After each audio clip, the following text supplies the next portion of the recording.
destroyed because of this freak. I won't allow it! These babies just saved this lame fest party!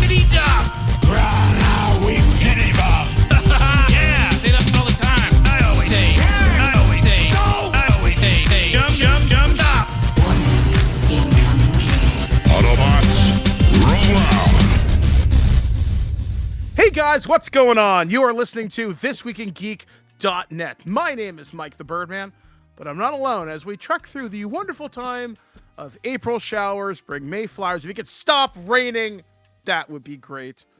But I'm not alone as I trek through this wonderful spring-like weather by my compatriot, my brother, one of my best friends from the land of Kitchener, Ontario, Canada. Alex, the producer. So yes, feels nice to be back. We are back after probably, I think you did a show on Easter. By the way, fantastic work on that, by the way. Because I was dead. I've been really, really busy over the last couple of weeks because we often do off the top of the show. We talk about what everybody has been up to, and it's been a hot minute. I feel since I've really kind of given a personal update on certain things. So, since we last heard from me on Dragon Ball Z, I did a tour of the University of Guelph, which was really, really good, really, really insightful. And as of this recording, I have begun my university prep courses. So if everything works out right, by this time next year, I should be accepting my University of Guelph acceptance letter. We're hoping. And yeah, it went really, really, really well at the university. I'm going to be doing poli-sci and transitioning into justice and legal studies, which is pretty cool. And then this last weekend, I went to GriffCon with Spellbook co-host Damien, who I've known for about 25 plus years. And in those 25 plus years, I've only had a chance to hang out with him once or twice. I used to live with him up in Owen Sound. Then he went to college, I went to college. Life, the winds of change took us apart, and we finally started chatting again. We started doing some podcasts together, and eventually the timing worked out. We're like, hey, dude, you're not working on the weekend. There's an awesome TTRPG thing. We talk about TTRPGs. Let's hang out. And we went to GriffCon all 3 days up at Peter Clark Hall, up at the U of G. Amazingly fantastic time. Had a chance to meet some wonderful people. A person from my long-running D&D game, Laura, I had a chance to meet for the first time.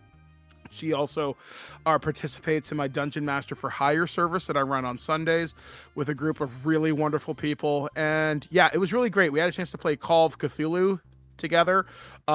It ended in chaos. We'll talk about that. You'll hear that on Wednesday. Really, really, really good time. I had such a rewarding time at this convention. Other things that I've been doing, so I'm going to throw this over to Alice. I know you've been holding the ship down for a while.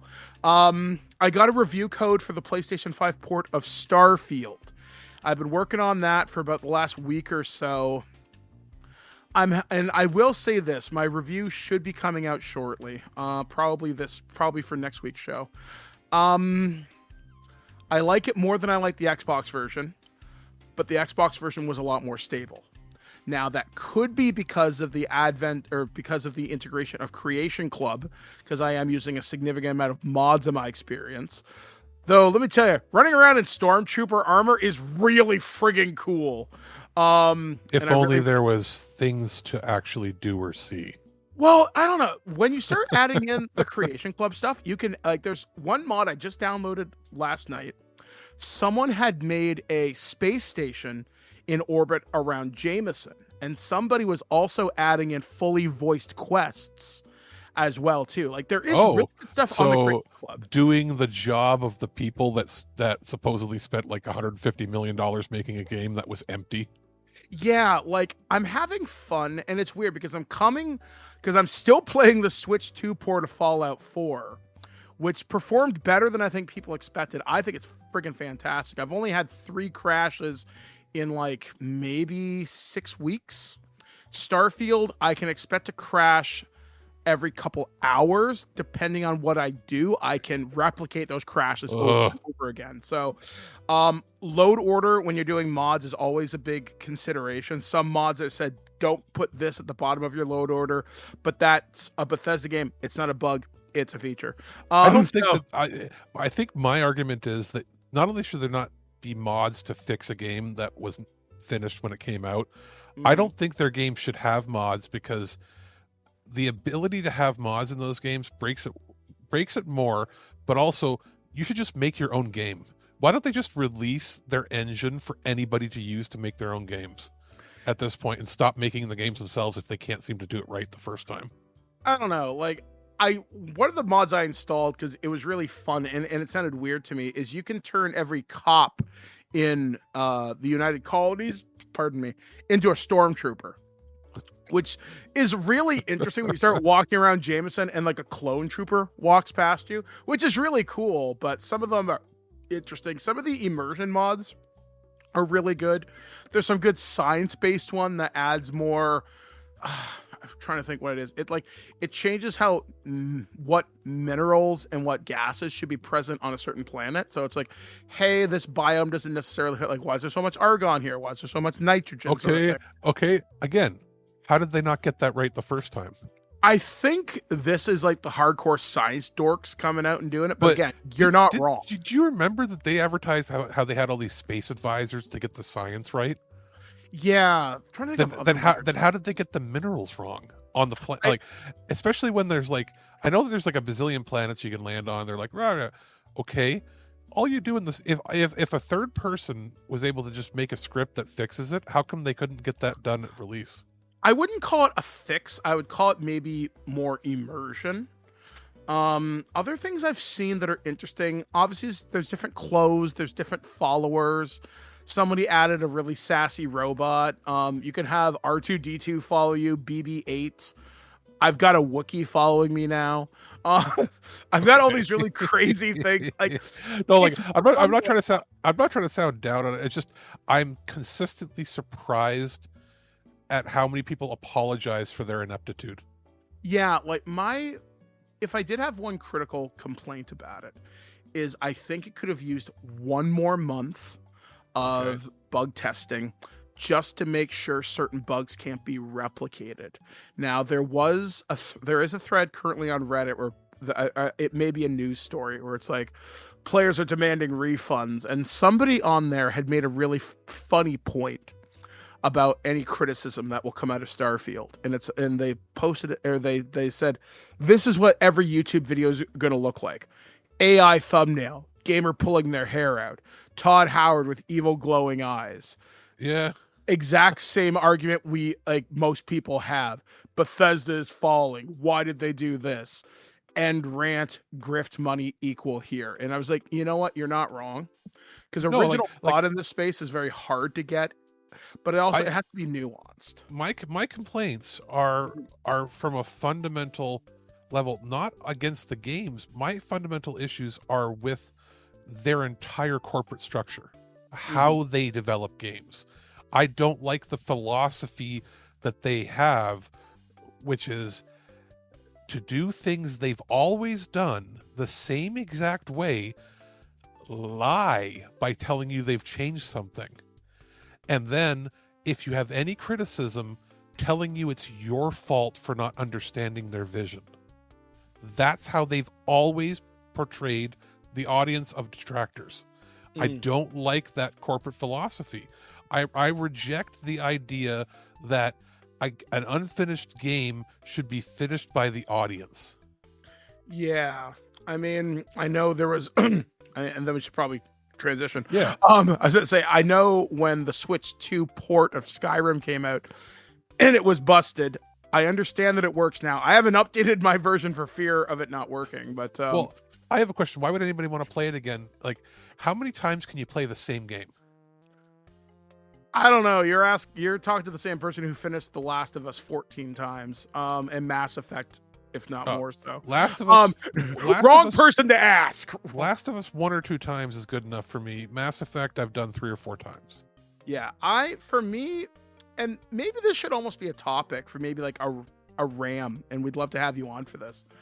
Comfort games, games that it's funny. I saw this. I don't know whether it was like a university study or it was like a Psychology Today article or something like that. And it kind of proposed the theory or the idea rather. Some people watch shows who have anxiety or whatever because they know what's going to happen, because it's psychologically comforting to them. There's no surprises. It's I don't know. It's a good environment for you because it's very comforting. And with games, you know what's going to happen. Maybe you can change a few variables. Maybe you romance somebody different, right? Like I've played Persona 5 Royal a bunch of times too, but I've never romanced Makoto, for example. But I know exactly. I thought you were going to say Morgana. I'm like, I'm pretty sure you can't and you shouldn't. Exactly. Hey, man. But yeah, it's like, it's a psychological comfort. So I can see why certain people play certain games over again. I'm certainly in that camp where I'm like, for example, why am I playing through Fallout 4 again? Because I'm trying something out different. And that's kind of what I like about Bethesda games for the most part, is if you don't take the critical path, you're not punished for it. Like, for example, my playthrough through Fallout 4, I haven't touched the main quest. I'm doing everything but the main quest because I want to know what will change in dialogue. Because I know think my problem is the main quests are not good. And depends on the game. The critical path is mid at best in all of their games. And then the side quests are too whirly-girly, go whatever, do whatever you want. I'm like, that's not a game to me. A sandbox is not a game. A sandbox is a simulator. And if you want to experiment within a simulator, fine. It's just, I feel like people wind them up and make them sound like they're God's gift to gaming, and I just don't get it. I don't understand the psychology behind even people that do like it. I really don't. I just can't understand it. I think that's going to be a conversation maybe you, me, and Ken have on the prototype. Yeah, like, and I'm really not trying to. I'm not putting anybody down. If you like things, you like things. I don't understand how somebody likes it because it's so alien to me. That's why. Mm-hmm. All right. So yeah, that's pretty much what I've been up to. I'm currently working on a couple of big games right now. One is going to be having a rather large event coming up in just a little while. What you think about the product itself? Well, we'll have a discussion. So that's what I've been up to. What about you, my friend? I went and saw Ready or Not 2 in theaters. I saw Mario 2 in theaters. The quick and short of it is Ready or Not 2 was fun. More of the same but fun. Yep. More of the same but fun. It seemed like half of it was a reunion of people from the faculty, which was interesting. And Mario 2 was fun, but a terrible movie. Yeah, what I would call Mario 2, which, by the way, folks, before we get too far into this, we are going to be talking about spoilers today. So if you haven't seen the Mario movie, maybe skip the first story in Nerd News. I'll say this. Mario 2 is bad cinema, bad film, enjoyable 90 minutes of fluff. Yeah, I would call it's a okay Mario movie, but it's a good Nintendo movie. And I'll explain my thesis behind this when we get into it. You remember, my only statement beyond that before we get into it, obviously, is, do you remember how Roger Ebert, like how Ebert and Siskel discussed the Transformers movie and they called it a 90-minute toy commercial? Yeah. That, I feel like it makes the Nintendo power. This movie makes the Transformers movie look like Citizen Kane in its storytelling, pacing. I have one question for you, and then I'll move on to whatever else I've been doing. Here's a question: in the Mario 2 movie, are there any stakes ever? Is there any danger? Is there any adversity at all that isn't overcome within 2 actual seconds. As the writer in me, could give you a counter argument. The average cinema reviewer, probably not. As the writer, I would contest that with having Princess Rosalina kidnapped and having her power drained to power this Death Star doomsday planet that Bowser Jr. is making, maybe, but those stakes are never well explained, and you don't go back to that moment because it's explained very quickly in almost throwaway dialogue. I will counter with, yeah. Oh my God, they're separated. How are they going to find each other? 2 seconds later. Yeah, we have now skipped what would have been 20 minutes of plot in a real story. It's just boom, we're there. Well, how'd you get there? Well, we're there. What do you mean? How'd you get there? Well, we're there. Yeah, what? It was. Yeah, there's a little too much plot convenience. I will absolutely agree. Not even convenience. Like they're not even. They don't even show how they actually went somewhere. It's just they're there. It's like scene by scene by scene by scene, and then there's the first movie was critically panned, but had a cohesive plot. This does not have a cohesive plot. It's just a series of like member berries. But anyway, beyond that, it's still a fun movie. And when I went and saw it with my brother, we were the only people in the 4K laser screen. We had the whole thing to ourselves, which was interesting, which I was not expecting only a weekend of the movie. So prediction, it doesn't hit the $1 billion that the last one hit. I saw it on opening night, very packed. I got one of the Yoshi popcorn buckets, and cool. Evidently those are going for pretty big money right now, which surprises me. I got my brother one of the regular buckets because this is technically his birthday movie, even though his birthday's at the end of the month. He's like, make this my birthday movie. And I went, okay. So I bought him tickets and I bought him a bucket. And he's literally going to use it to put his like extra cables and accessories in his game room. Yeah, I use my Yoshi one to store dice. So yeah, we were going to have a very full-fledged discussion on this in our first news story of the Nerd News Network, but we have a number of reviews coming up this week. Alex, what do we have coming up on the show this week? I've got a couple in here. I have a GBA game, Sigma Star Saga DX from Wayforward has been ported to the Switch/Switch 2. I also have what could have been 2 individual reviews, but they were from the same publisher and they're in the same franchise, and you can also purchase them as a bundle. So I have 2 Legacy of Kain games in here to talk about that I played also on Switch, but they're available on basically every platform under the sun, because nowadays it seems like everybody gets stuff released on pretty much every single platform you can imagine. And beyond that, we also have Darwin's Paradox from Ken. He reviewed that. Excellent. So we will be talking about all that and more right here on This Week in Geek. On that, we're going to start things off probably with one of Alex's review as we check out the story of Kain, Raziel, and vampire stuff. This is Alex's reviews of the Legacy of Kain, and I forget what the other one's called, but either way, vampires. It's the 2003 game that's been remastered, and the brand new 2D game sort of together. Yeah. Good time. So we will check out vampires right now. Better to face one's destiny than cower from it. You have played your part flawlessly.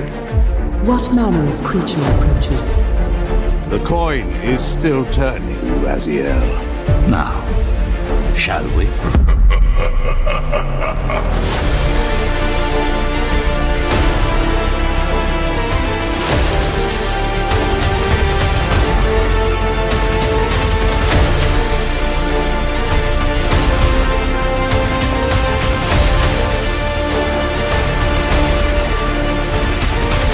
Harvester of souls, I created you, and to this function, you will return. Alex, the producer here, and our friends over at Crystal Dynamics sent, okay, I'm going to start this off. Usually we do a single review per game, obviously, but in this case, this is sort of a 1-2 punch. So Crystal Dynamics has 2 Legacy of Kain games out right now. Now, there's Legacy of Kain, Defiance Remastered, We received a review copy of this to check out, as well as Legacy of Kain Ascendance, which is the new game. And I say it's a 1-2 punch because there's bundles and so on that you can purchase to receive both games, or you can buy them individually. And I've been, spending some time off and on with both to get a feel and just sort of overall see how it all kind of works out. And thanks for them sending over review copies. I've had a chance to really sort of dig into the meat of both. Basic background. I have played Legacy of Kain games. I played a few of them. I had not played most of them to completion. It was just sort of like I had friends that did. So it was one of those cases where back in the day in the 90s when I had friends that had it, I wasn't into those styles of games, but I had friends that were. So I would, when I'd hang out, they'd play it and I'd watch, and I was like, these are really cool. They've got a good atmosphere and everything. So now, in my 30s, nearing middle age, I have started to go back and play some of these now that they're getting remastered, re-released, and so on and so forth. So, I want to start by just giving a brief discussion on Legacy of Kain Defiance Remastered. So, this is a game that was one of the latter in the franchise. I think it was 2003-ish when it came out initially. So, what you have is a game from, steeped in the PS2 era of gameplay and design, with a bunch of, modern finesses and things done to it. So, there's been like graphic upgrades to it. So we're not going to get into the review of the game itself because you could look up hundreds of those online of the original. This is more about how does it perform and does it modernize itself enough to, make it worth it, or diving in as somebody who's a new player like myself. So, they've been graphic updates. The controls have been, from what I can tell, improved significantly. And then they added a whole bunch of bonus content to it as well. So basically, everything's in HD. Originally, obviously, it wasn't HD unless you use like an emulator or something and just blew it up huge. But no, it's had its core graphics engine reworked so that it can run in proper HD. With a brand new camera, upgraded character models, textures, environments, and you can switch between the original presentation and the new graphics on the fly. I always love when games do that. That's something that you can almost trace back to Microsoft when they did that with the Halo Master Chief Collection.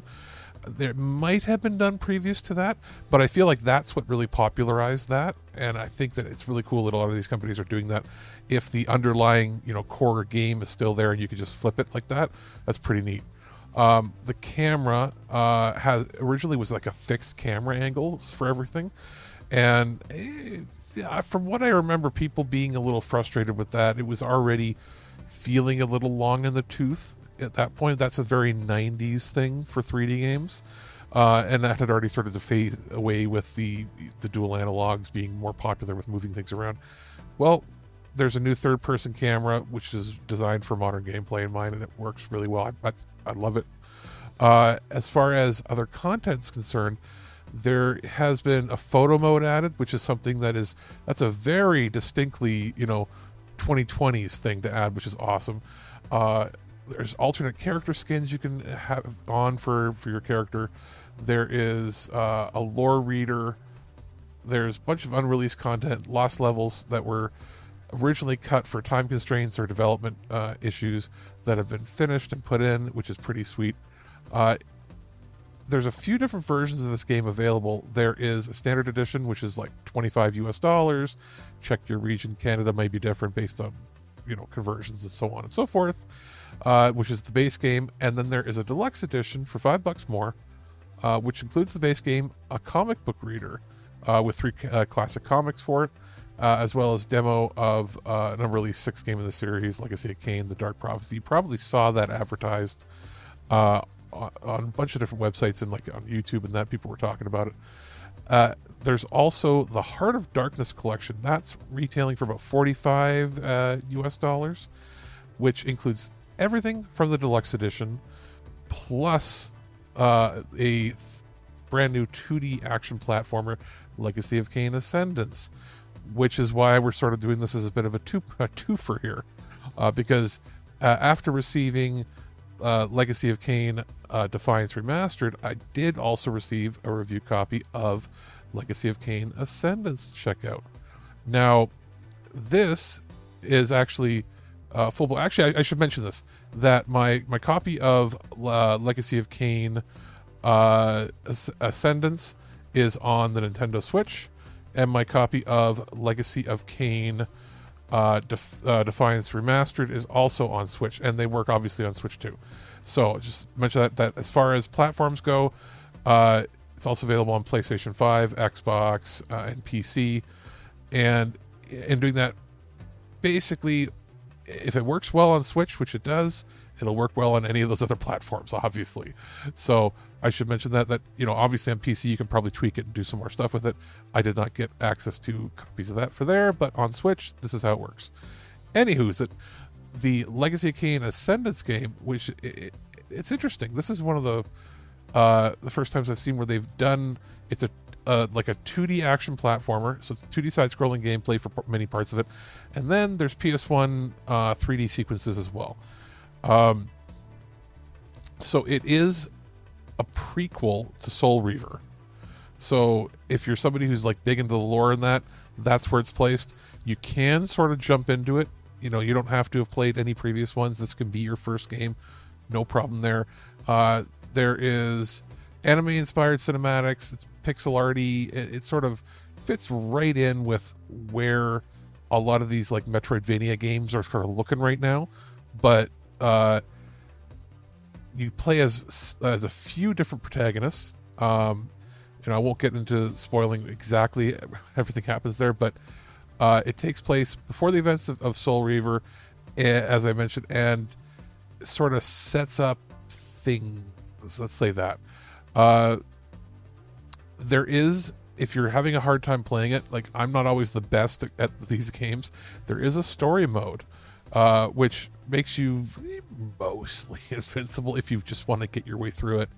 And then, of course, you can customize other settings there. It's pretty sweet. Graphics look great. Audio presentation is good. Controls fit really well. I had a good time with it. I'll put links in the description of the show for both of these games if you want to check them out. Again, you can get bundles of them, or you can get them individually. Get them on PC, get them on any other platform. They're released pretty much everywhere you'd want a game, and I think they're pretty good. And especially something like Ascendance. It's a good entry point for the franchise.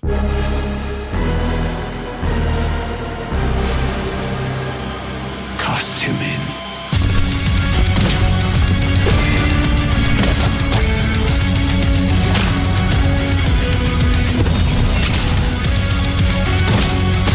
You see now, don't you? I don't want to kill you. Go on, I'm intrigued.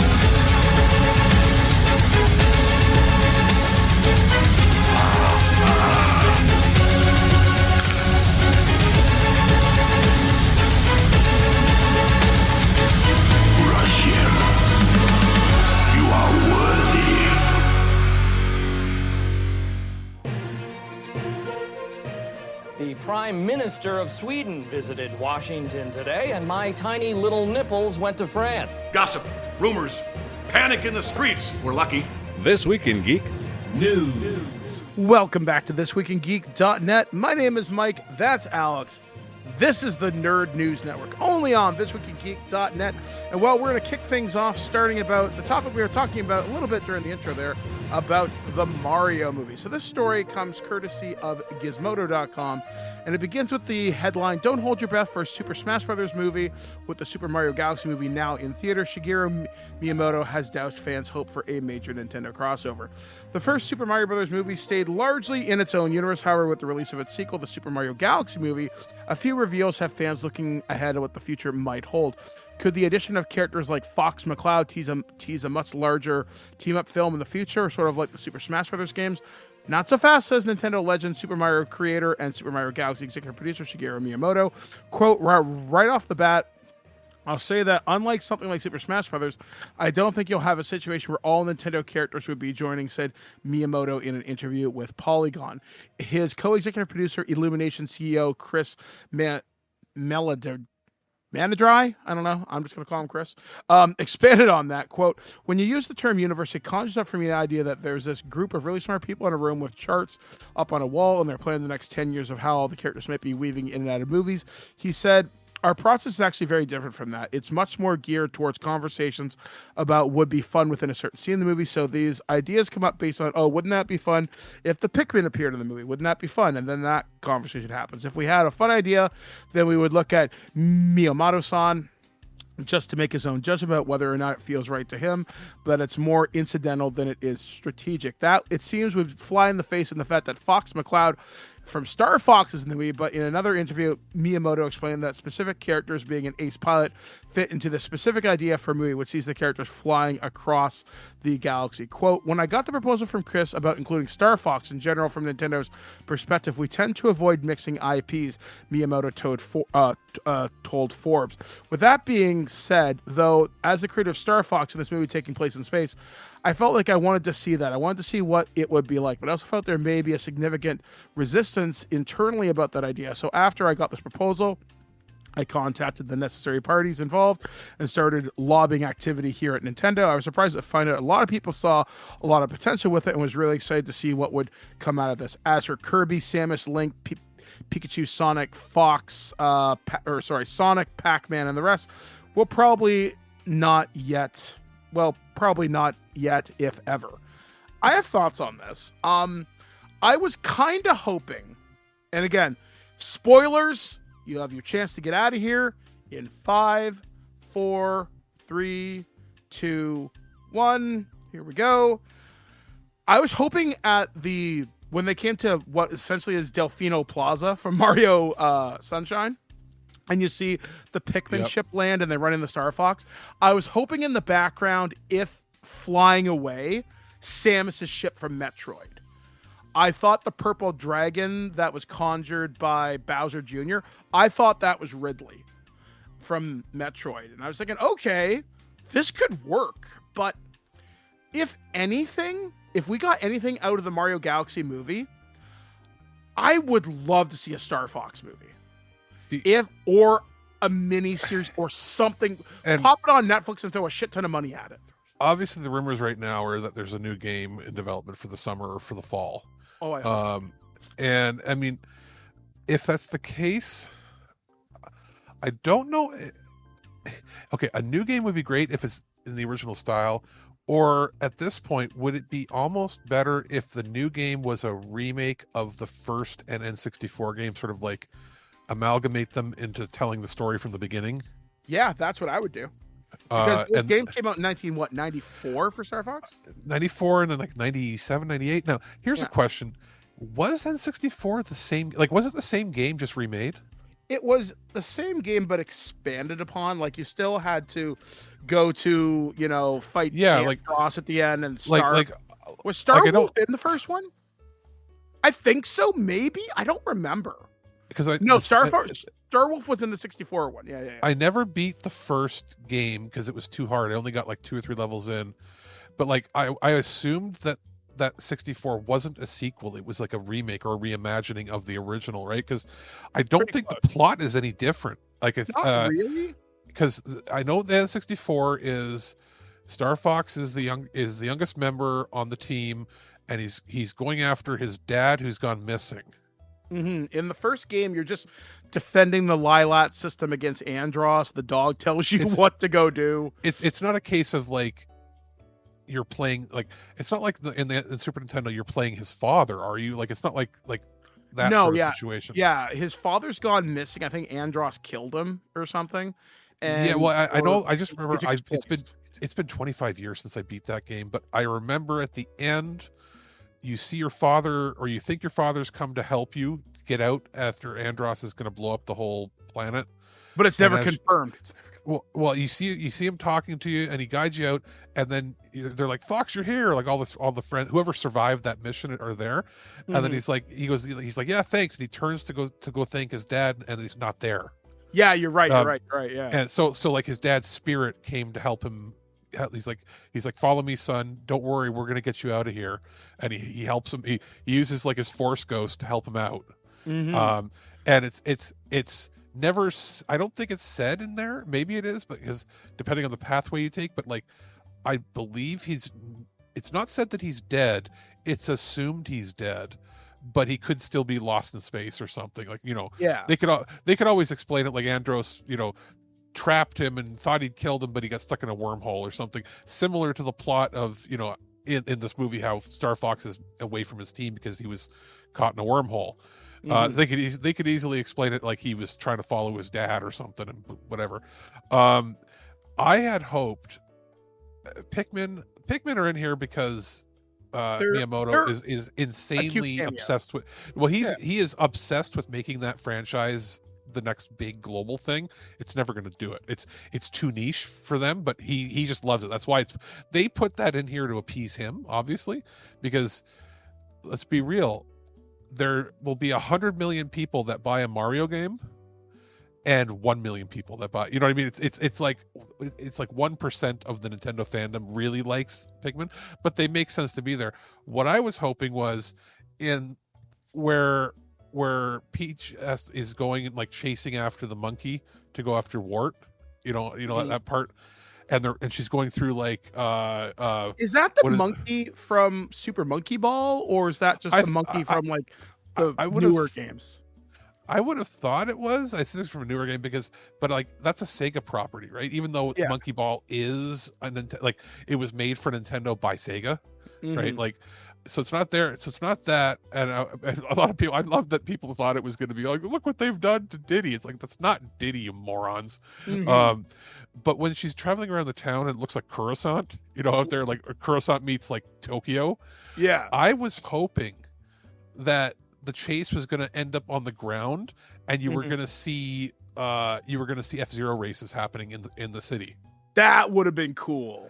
It would have taken 2 seconds. I know, with all the stupid cameos they did in this, all the little things, how hard would it have been that when she's looking out at the bustling metropolis with neon streets and signs, if she had seen a race going on in the background and it had been an F-Zero race? Or like an advertisement when she passes by a sign like Captain Falcon's Punch, and it's like an energy drink or something. Yeah, DX Cup, whatever, happening now.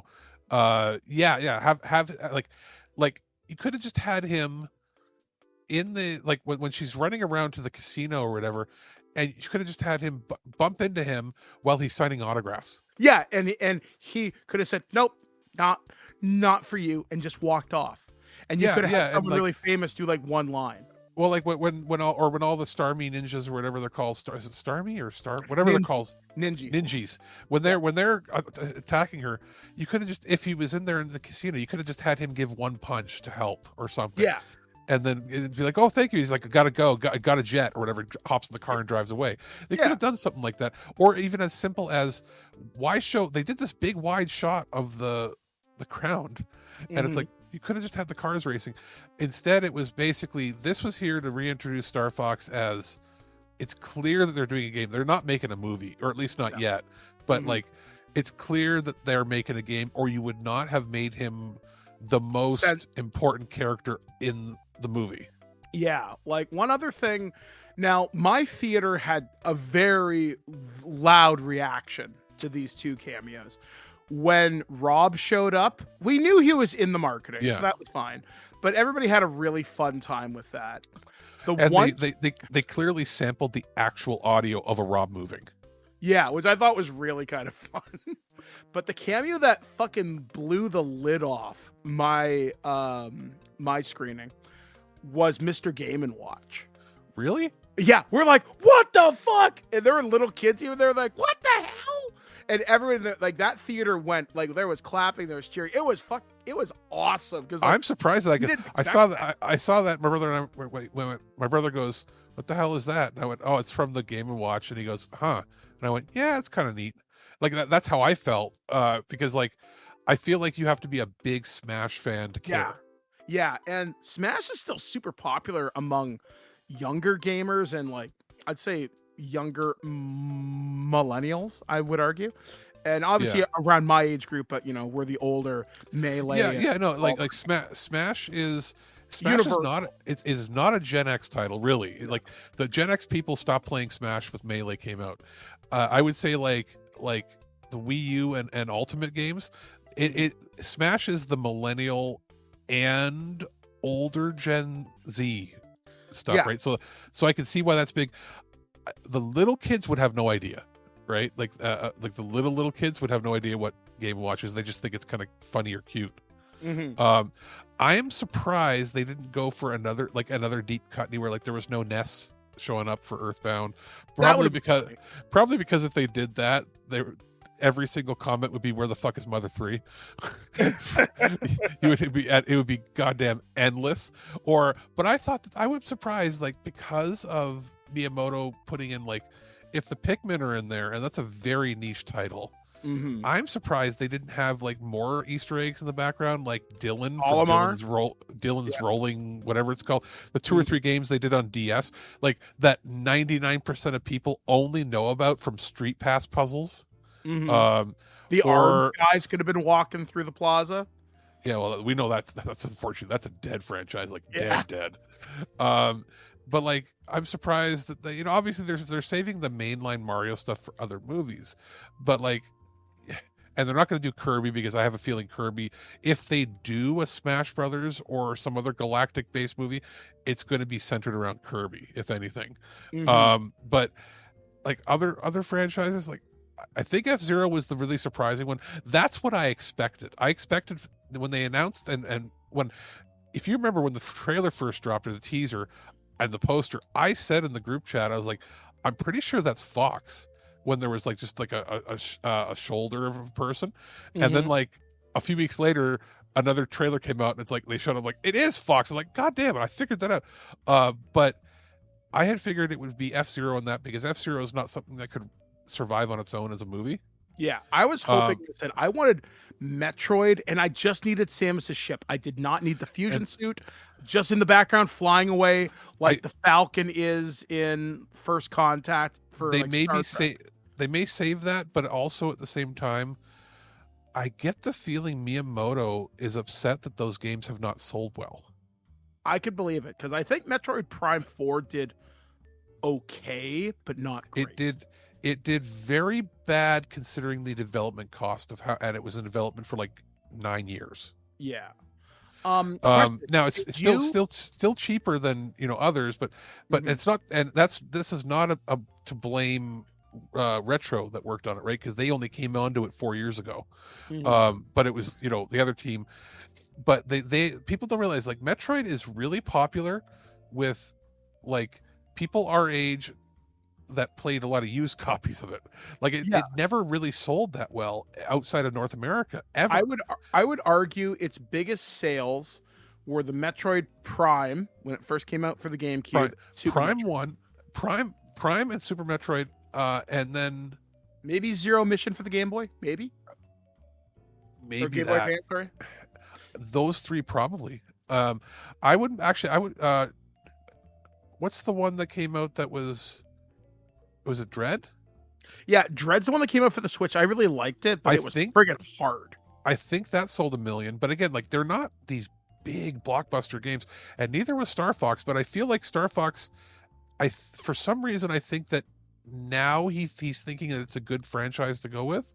But like, looking at the the cameos and that other franchises, people are like, why was there Wave Race? Well, they wouldn't do Wave Race because they'd have to get the license from Kawasaki, because it's not, they didn't just make this isn't like Hydro Thunder where they like made up vehicles. They were licensed vehicles. So you're not going to have Pilot Wings, for example.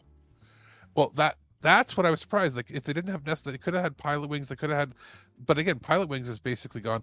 Kid Icarus, like, unless, if you notice, there's nothing in this movie and in these movies that is tied to Sakurai. Yeah. Now, question: did you see both post-credit sequences? Because I missed one. Princess Daisy. I hope that happens, but I hope we get. I don't know whether we need Pauline though. You know what I mean? We're getting Daisy. Yeah, but yeah, which Daisy I'm excited for, because I've always loved her. Like, she's a brunette version. I've always kind of liked her. I usually play her in like Mario Tennis just because I think she looks cool. Now, okay, we're still in spoiler territory here. Yeah. They're not going to make her related, are they? I hope not, or it would be. I don't know. The writer says in me that's really lazy to do that, but you could do the power of 3, and then there's some kind of an Well, allegory in there or whatever. and I mean, this it's not lazy this time because Daisy's origin has never been confirmed. Well, Rosalina. Rosalina, in documents that have come out, production documents, she was always meant to be the sister, and then they stopped that in the original Galaxy game. That was the plan, that she was going to be Peach's sister, and then they're like, "No, we'll scrap that." Well, they just went back to it and they just did it. So that's how. So I mean, that's not like it's a new concept to them, but Daisy, I mean, I question how she's going to be integrated in, because Well, she's going to be Luigi's love interest, which, okay, fine. yeah, and like, is she going to be from Earth?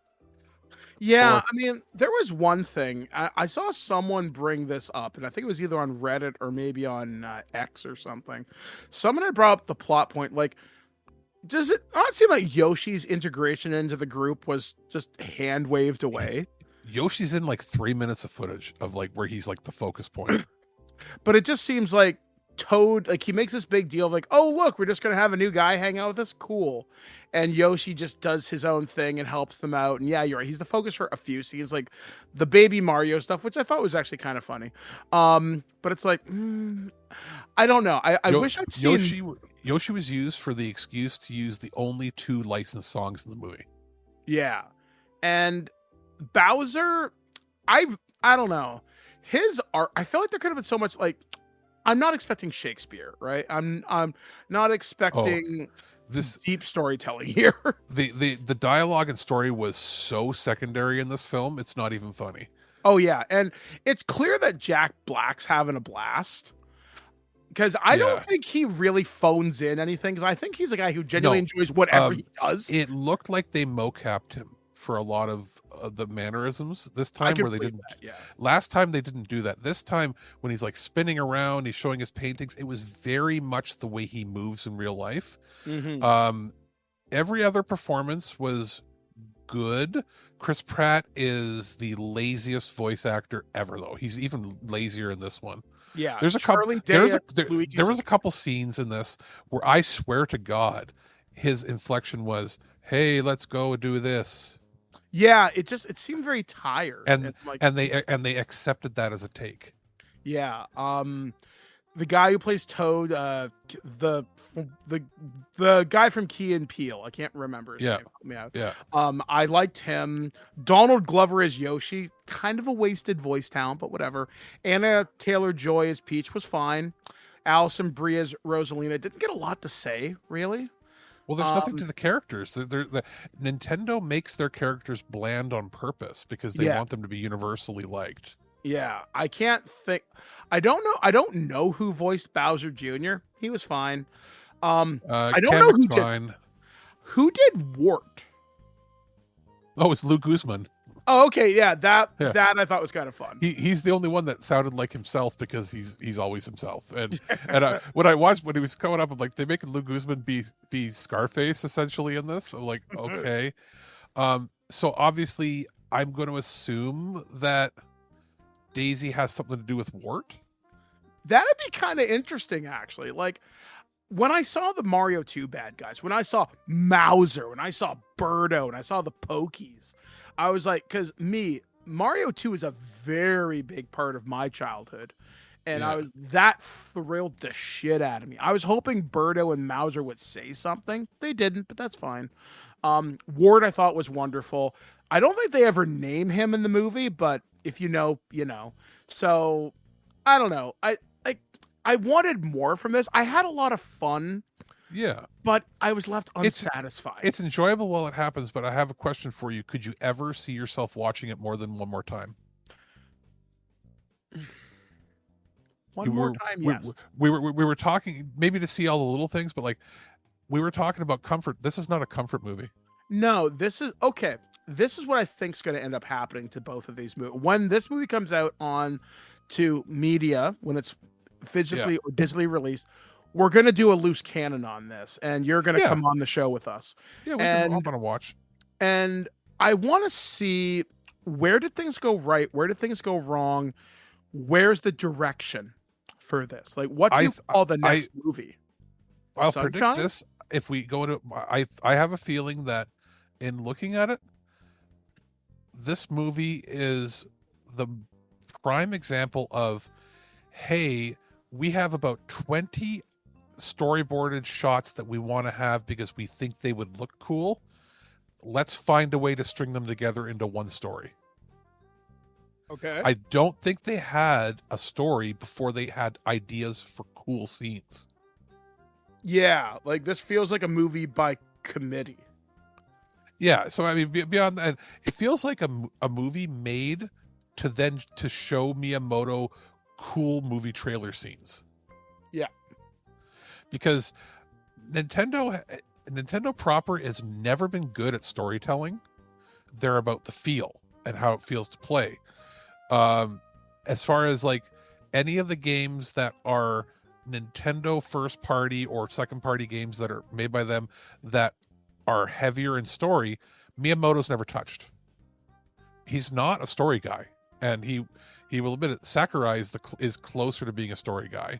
Yeah, and then if you want to spin off from there, the only other games that have had like major story beats are like the ones like Star Tropics, which were made by a different dev team and a different writer and director who's dead. Yeah. So isn't involved anymore. Or, that had a little more lore in that was Mario RPG, and that was written and made by Square, who's known for that. And then the Alpha Dream team that was brought on to make the RPG games, they're gone.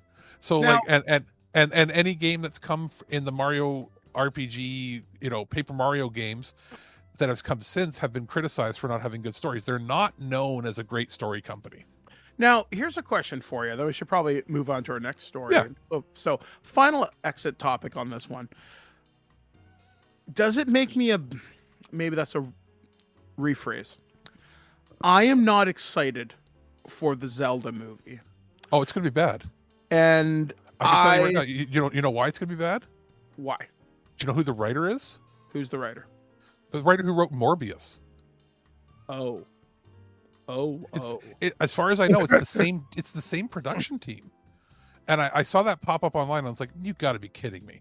So give me a sec. I'm going to verify that because I don't want to give false information. But give me a second here. So to kind of fill that space, it's like Zelda.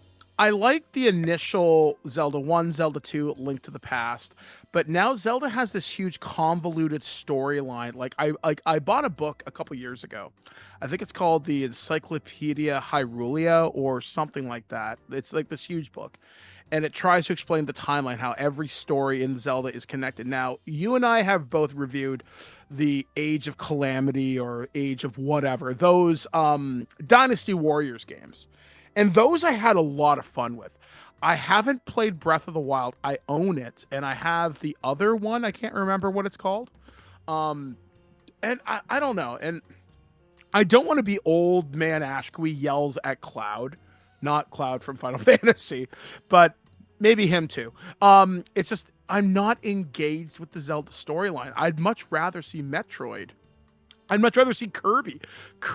When Kirby had his anime series during the 2000s, Kirby Superstar, I think it was called, or All-Star, whatever the hell it was, that was fun. Genuinely fun.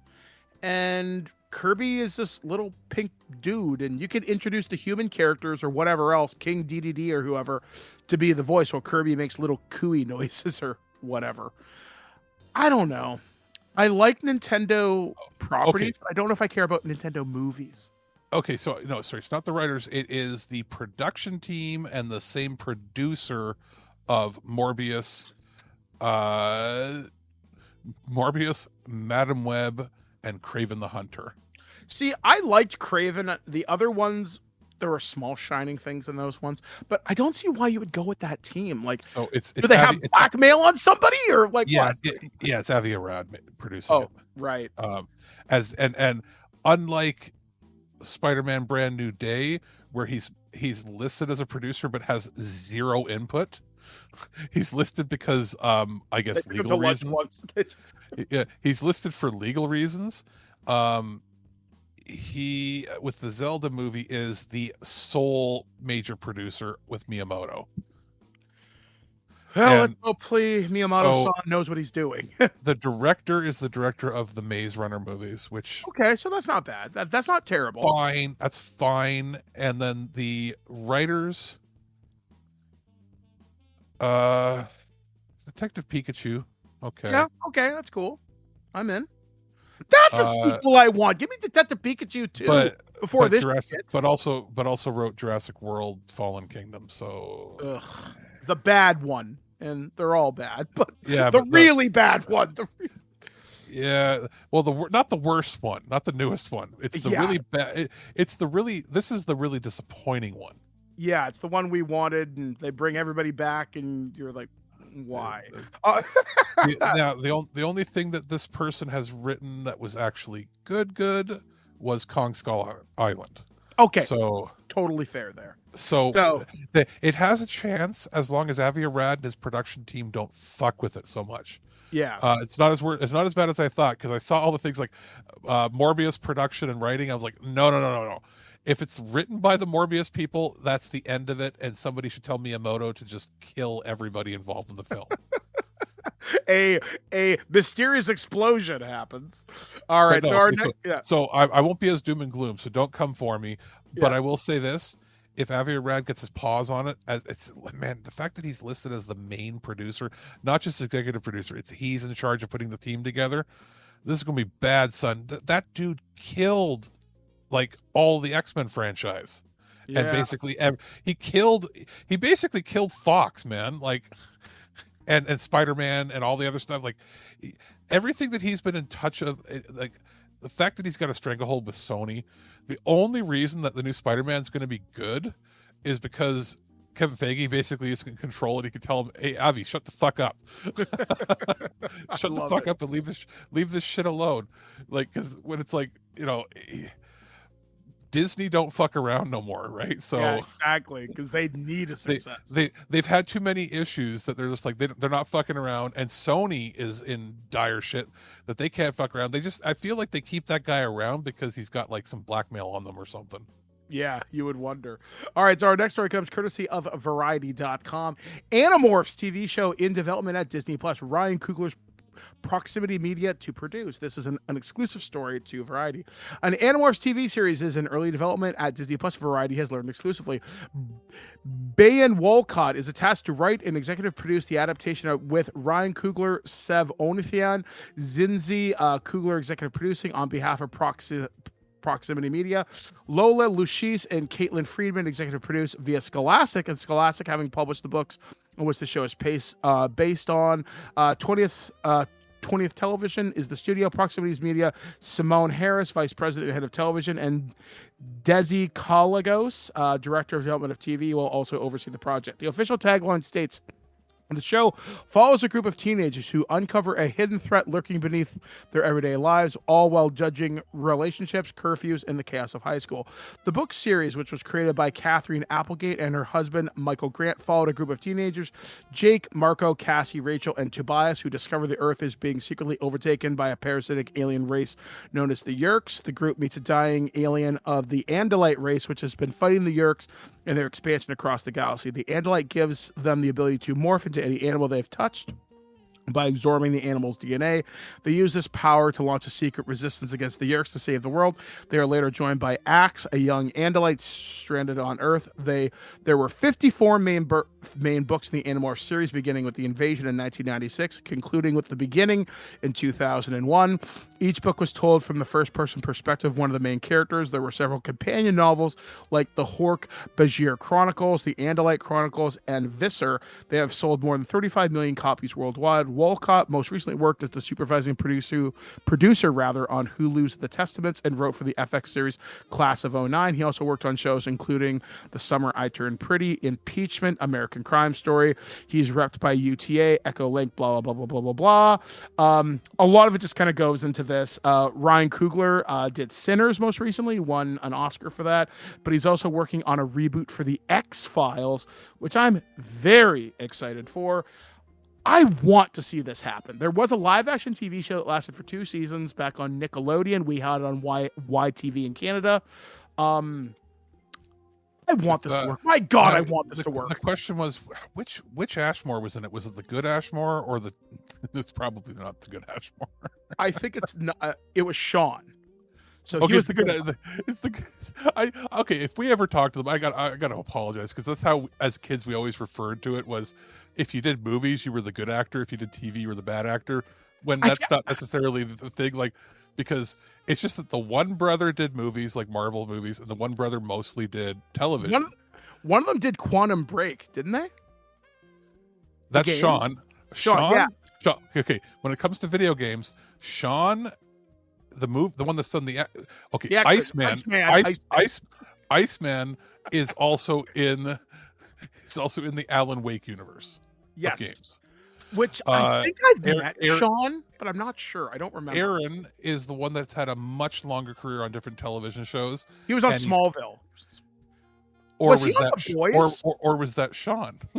I don't remember. They both look the same.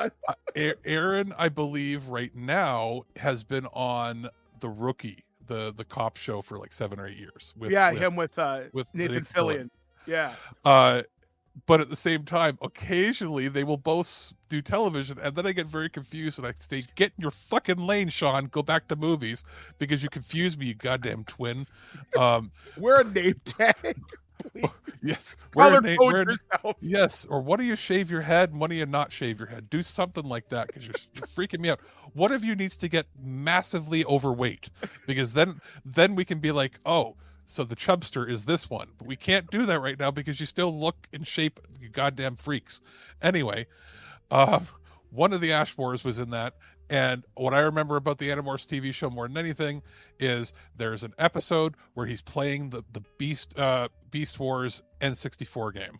Yeah. What I remember, the thing I loved about the Animorphs books, and I never read them, but I'll tell you my big connection to it. I had a friend of mine.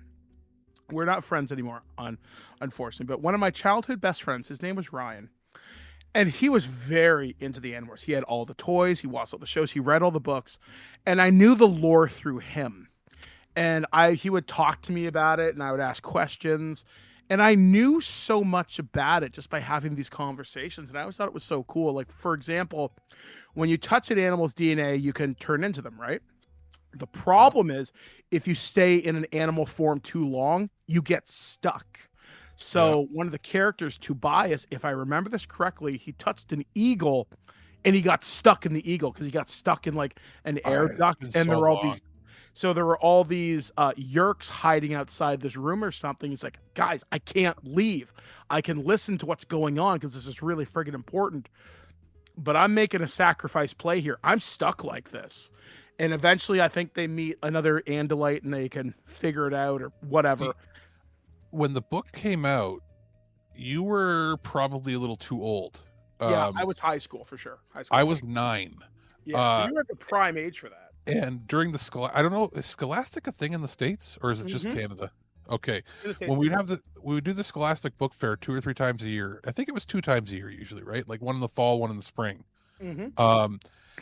And they would do the catalog orders, but also we were not well off. So I was allowed usually to buy one $2 book or one $3 book.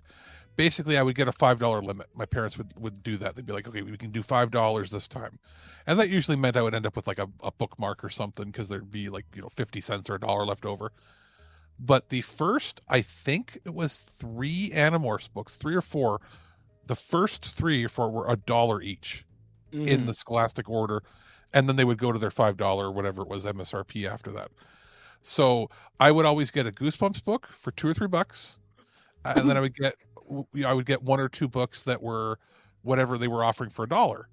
And I think they offered the first 2 books at the same time for $1 a piece, and we got them. And I read the shit out of the first, I would say, 10 of them, maybe. And then by the time the 10th book or so came out, I was probably in the 6th grade, and I was either too old for it or was more interested, I think, in reading more advanced stuff, and the TV show had already been out. But I was super into it. And I remember my parents, when I ordered the books, they're like, "Oh, are they any good?" They thought the covers were so cool. Yeah, because that was because early like CG stuff. yeah, you see the person turning into it, and also, if I remember correctly, most of them, they were either embossed or they had like a false cover, like two covers. You'd open up the first cover, and there'd be a page where it showed what they looked like when they were morphed completely into them. Yep. Yeah, like I always thought the idea behind Animorphs was really cool, and I'm glad to see. I don't know whether you agree with this statement, but I feel like we need more fantastical young adult stuff that isn't your Harry Potters, because fuck that. Like when you look at stuff like The Maze Runner or Hunger Games, that's very dystopian, cyberpunk adjacent, very violent, and it's very dour. Yeah, exactly. I want something a little bit more hopeful in a sense, and not like even Twilight to a certain extent. While that did attract a significant adult audience, romance in high school, I get it, vampires, werewolves, whatever. And again, that was the point, was never the lore, it was the romance. And when I think of something about Animorphs, it's identity, it's agency, because one of the things I've recently discovered is the Animorphs books are very beloved by the trans community. Well, it's the writer more than anything. Yeah, and one of the people has said, this is a series of books for everybody. I don't play identity politics. I want you to be you. And I love the idea that it's a property that just, it gives hope. Yeah. Even against overwhelming odds. And in the real world beyond the books, after all of the discourse and the constant never ending stuff going on with Harry Potter and all that, with the writer of that, everybody seemed to sort of latch on to that Catherine Applegate is a much more open person. Yeah, she's very wholesome. I believe one of the reasons too for her being big supporter, like releasing a bunch of her books for free for people, for trans people and different things, is I think she has a trans kid as well. Yeah. Actually pull it up. Yes, she does. So she sort of became like the rally point for young adult fiction. Not just, it wasn't a case of just, I'm going to capitalize on all the hate by, come over to me. It was that people just sort of naturally navigated to her work. So it's neat that now it's sort of getting the Goosebumps treatment where it's getting multimedia again. Yeah, because like I can't think of many children's franchises that have a sci-fi or more fantastical input. Maybe Percy Jackson would be one, and it's got a pretty good TV show. The old Bruce Coville books, like My Teacher's an Alien stuff. Yeah, and I don't think you'll ever see those get a significant re-evaluation. There was they were fun. There was like a movie or TV show or something. There was a movie in the late 80s, early 90s. I think did we review it? And was it My Stepmother's an Alien or My Stepfather's an Alien or something like that? It was one of those was turned into a movie. There was another series of, I think it was a TV series, but I think it was also a series of books. I'm not really sure on this because this was a little bit after my time. The Secret World of Alex Mack. That was, there were a few shows like that, and there were like Lego tried having their own, was a Galador was like part of the Bionicle spinoff. So you've had stuff like that, but they're usually tied to like toys. Yeah. As far as this, I think this would be the only one that had a show in the 90s that was pseudo sci-fi. Yeah, like I guess maybe Buffy, but that was more meant for teenagers sort of thing. So I don't know. I mean, I hope this happens. I hope it's good. If it's got Disney Plus money behind it, if it's got Ryan Coogler behind it, I'm definitely on board. So let's hope it's good. This next story we're going to talk about, I have concerns, but we shall see.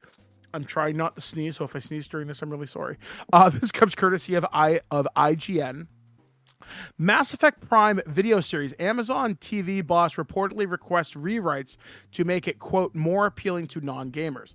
What's going on with Prime Video's Mass Effect TV show? According to a new report, It is, quote, on the verge of a series order, but the boss of Amazon TV has allegedly requested rewrites to make it, quote, more appealing to non-gamers. The Ankler reports that Peter Friedlander, who stepped in as the head of Global TV Amazon MGM Studios in October, has set about reading scripts so he can make a firm decision about Prime Video's many in-development projects. One of these is Mass Effect, which is based upon, on the report, still sounds like it could go either way. Friedlander has apparently requested rewrites to make Mass Effect, which Ankler described as pricey genre drama, more appealing to non-gamers. It is said to be on the verge of a series order. Quote, what more appealing to non-gamers means in the context of Mass Effect is anyone's guess. I wouldn't characterize Mass Effect's story or characters as a particularly hardcore gamer, for want of a better term. On the contrary, I'd say the show's themes, universe, and fundamentals should appeal to mainstream sci-fi fans without much in the way of tweaking. Maybe Amazon wants to make the Mako easier to make sense of. I wouldn't blame them for it. Maybe it's getting away from fan service or references to the Mass Effect trilogy for people who haven't played the games before. Maybe it's about distancing itself from the game so it feels unshackled from the end of Mass Effect 3. All I'd say is that Amazon's own Fallout adaptation did a pretty great job of telling a brand new story in the Fallout canon while keeping fans on side of the video game accurate setting, factions, and characters. I'm sure Mass Effect could do the same. The last time we heard anything on the record about the Mass Effect show was in November last year, where Mass Effect boss Mike Gamble said the adaptation would focus on an original story rather than rehashing BioWare's classic trilogy of video games starring Commander Shepard. Quote, we've been partnering pretty closely with Amazon on the series, and we're really excited on what the talented team over there is coming up with, Gamble said.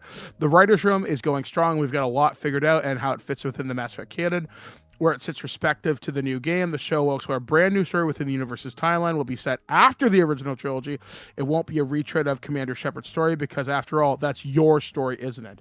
As previously announced, Fast and the Furious 9 scribe Daniel Casey is attached as the series writer, while Star Trek Beyond and Mindhunter Doug Jean is set to serve as the showrunner. Gamble and former Marvel Studio producer Avi Arad are executive producing alongside Kareem Zarek, who was the previous executive producer for Jessica Jones, which is fine. I like Jessica Jones. Meanwhile, I'm still wrapping my head around what they mean by appealing. If they're following the Fallout playbook, I get it, because Mass Effect is super dense, but so's Fallout. So I don't know. I think this is going to be fine. If they want to make it broad, the main story is kind of broad. It's not like this isn't like I felt lost watching the Halo show. Yeah, Halo, they changed because it was set in the quote unquote silver timeline. It had the basis of the UNNC and the Spartan program, but it didn't go into any real detail. It was weird. It was weird. Was boring. We were lost in the weeds. It was all gray and nothing was happening. Not until episode 5 of the first season, when the Covenant finally showed up in Fort. And then I got bored. But I would say the smart move would be to not get bogged down by don't make this about people in training on Earth. Don't make this. I think the rebuilding of the Citadel might be interesting, because they said it's after the trilogy. What does that mean? I was going to say they said after the trilogy. See, if it was during the trilogy, the smart place would be to set it on the Citadel, and have it literally. You have it be about security. Let me make it Deep Space Nine. No, CSEC the series. but I would say if it's after, you could make it. You could set it on Earth, so you wouldn't have to do as much crazy CG backgrounds. You could set it on Earth, and you could have it be set. Have some random aliens, but you don't have to have a ton. And you could be set about them trying to reestablish the Mass Effect related. Yeah, that'd be fine. And then you do some, and then how you get your CGI in is you do a few flashbacks, and you have somebody. You have the main character not be Shepard or anybody. You have the main character be somebody that was on. Oh, you could make it about Arcturus Station. Yeah, you could. But if you wanted to ground it for non-gamers, you could be somebody who's in the fifth. Basically, you make it where it's somebody that was serving on the Fifth Fleet's flagship with Admiral Hackett, because he makes it out. He's one of the few guys that fought in space and made it out, right?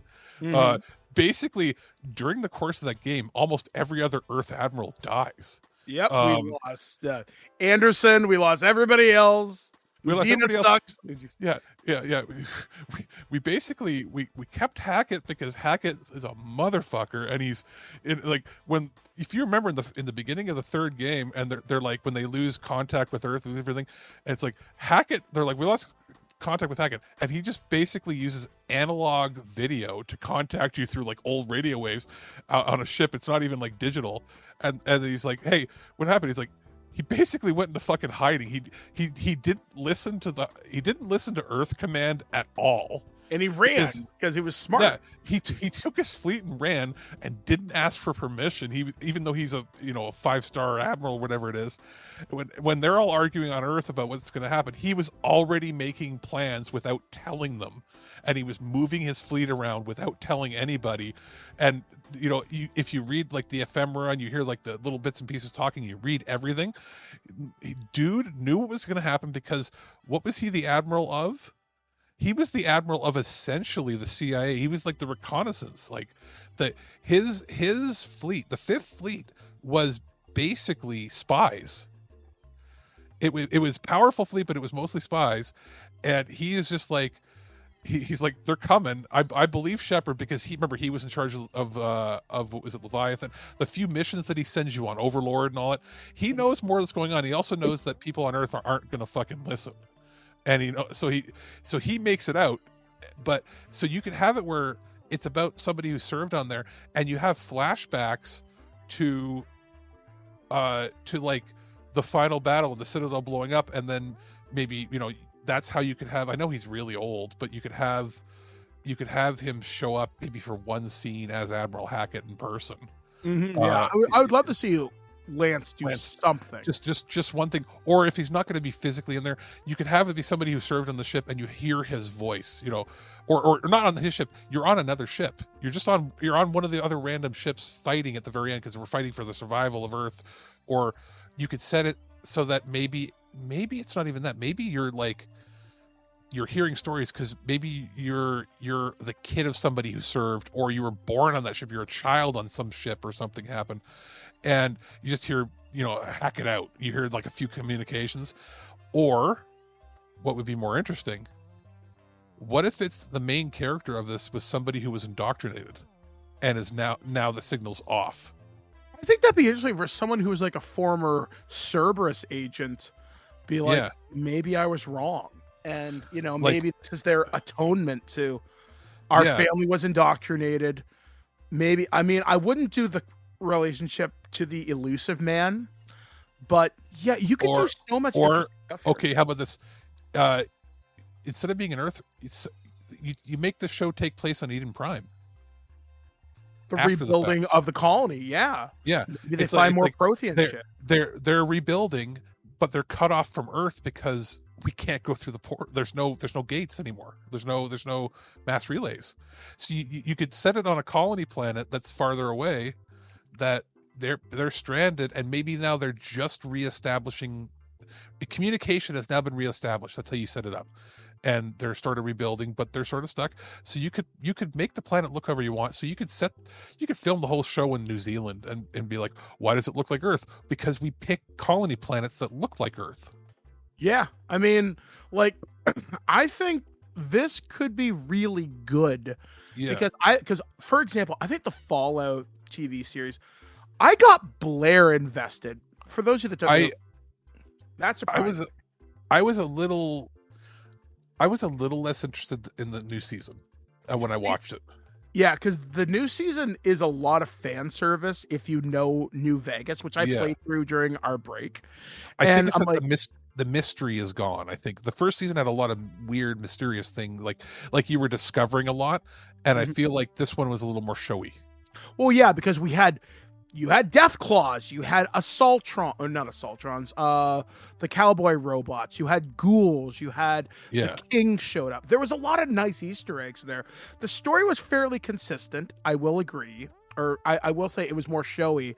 Good story, interesting story, but now Cooper's going to a new place in Colorado, which I think the Brotherhood of Steel has a major stronghold there, if I remember correctly. So like I'm curious to see what'll happen with Mass Effect. It's going to be expensive. We know this. I have a Mass Effect story hot off the presses from an press email I just got. All right. Commander Shepard's Unite. Ooh. Mark Meir and Jennifer Hale to host the 6th annual Canadian Game Awards in May 21st. Where? Toronto. I'm gonna have to make some calls. I'll read the press release right to you. That way you can hear it. Okay. So it says here, the 6th edition of the Canadian Game Awards will take place May 21st, 2020. Oh, they got the date wrong. They put 2025, but they mean 2026. Oh, Canadian Game Awards. How did you get that wrong? At the John Bassett Theatre in the Metro Toronto Convention Center. Yep. Their statement is, having both Mark and Jennifer together on stage is amazing for the CGAs, said the founder of the awards. The 6th annual awards will receive a right. I will send you all the information. Yes, and I will be sending emails because I will figure this out. I've met Mark. Mark's a homie. I've never met Jennifer. I just want to give her a hug. Thank you for everything. They're hosting. I assume it's going to be a black tie event. Yeah, we'll see. Maybe I've got like a black hoodie or something. But that's good host. That's good host to have, and I'm hoping that it's streamed live or put on. If it's it'll be put on some television show. I would assume. I think the last one was streamed on YouTube. I'm almost positive. Yeah, I'll have to look into it. But the fact that they got both of them, that kind of gives me pause to think: are we going to be getting announcements soon about the upcoming fifth game? Maybe we'll see something. We'll have to wait and see. Because I'm excited. Because why make it? Like, I mean, obviously they're two big voice actors from Canada, but like, you know what I mean? It just gets timing is not coincidence.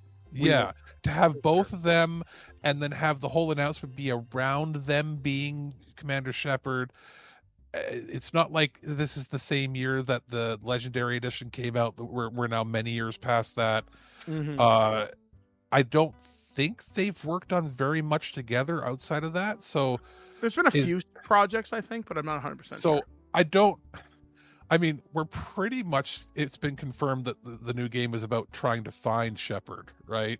Yeah. Or at least the R is going after, and we know that they have confirmed that the canon ending is the hard to get destroy ending, where at the very end you see Commander Shepard breathe.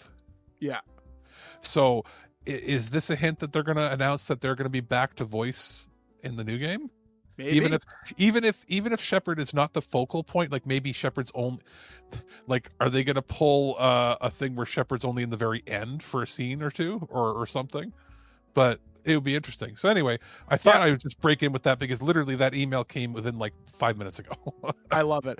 All right, guys, we're going to take another break here on This Week in Geek.net. And when we do, we're going to hear from Ken, host of This Anime and major contributor on Loose Cannon and RAM. He's going to take a look at a game from Konami that, well, it's very interesting. So we'll be back, guys, right after this. Only on This Week in Geek.net. I've been Mike. He's been Alex. We'll be back, guys, right after this.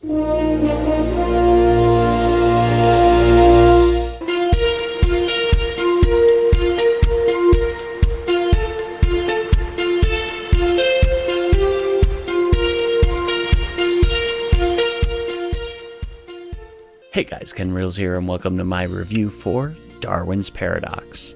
Thank you to the folks over at ZDT Studio and Konami for sending me a code. For the Xbox version, this is also available on PC via Steam and Epic Game Store, as well as Microsoft Store, Switch 2, and the PS5.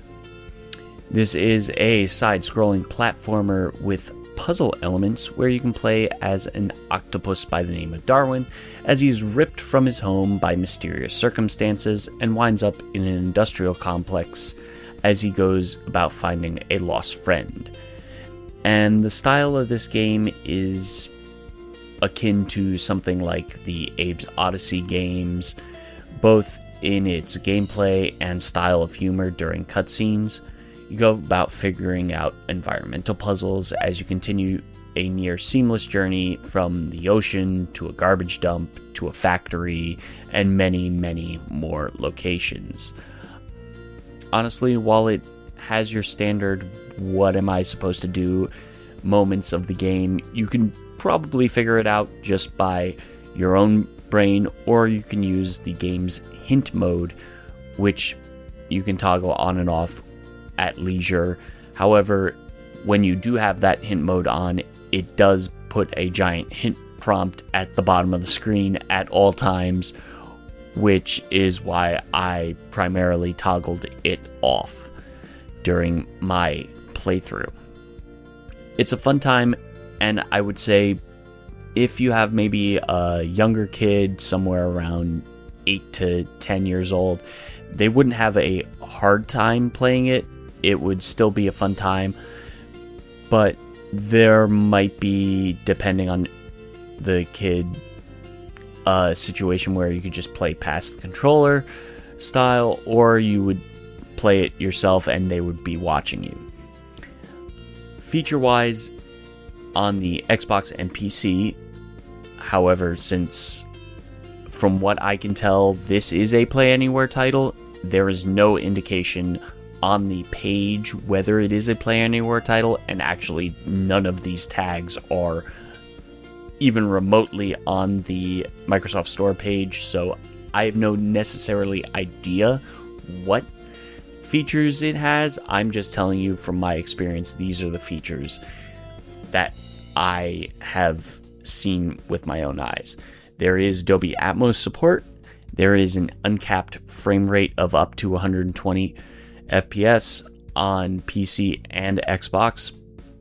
On the Xbox version, there are two modes. There is a performance mode, which prioritizes frame rate above visuals, and a beauty mode, which locks the frame rate at 60 FPS and runs it at a more beautiful 4K by default.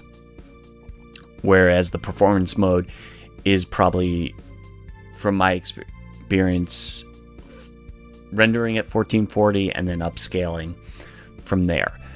I assume these modes are also available on the PS5 version. It might also be available on the Switch 2 version. So the game will run you around 25 USD on all major platforms. Overall, this is a great recommendation for those that want a fun platformer that, while not super easy, isn't ultra hard, that I would say a younger kid would have trouble and find it unplayable. So yeah, that is my review for Darwin's Paradox. Thank you to the folks over at ZDT Studio and Konami for sending me a code.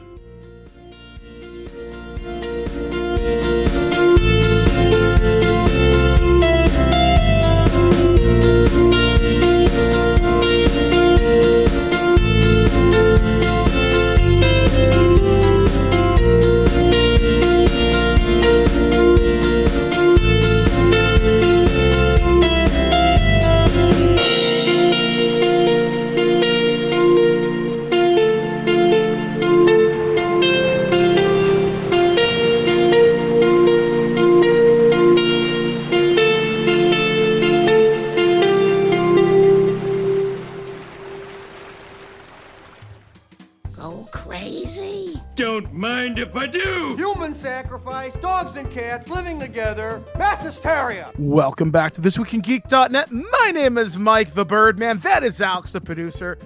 It's now time to make your week a little bit strange, a little bit more unusual. This is the weird news, only on This Week in Geek.net. We have two stories for you this week, both found by Alex, and surprisingly not involving bodily fluids for a change. So, This first story comes courtesy of abcnews.com. New air traffic control hiring campaign targets gamers to address long-time staffing shortage. If you want to find out more for this, go check out the John Oliver episode of Last Week Tonight regarding this episode. I think it was last season. New air traffic control hiring campaign from the Department of Transportation is targeting gamers to address a long-time staffing shortage. The DOT's new ad shows clips of video games and tells potential applicants, you've been training for this to become an air traffic controller. It's not a game, it's a career. To reach the next generation of air traffic controllers, we need to adapt, says Transportation Secretary and former MTV Road Rules contestant Sean Duffy said in a statement. This campaign's innovative communication style and focus on gaming taps into a growing demographic of young adults who have so many of the hard skills it takes to be a successful controller.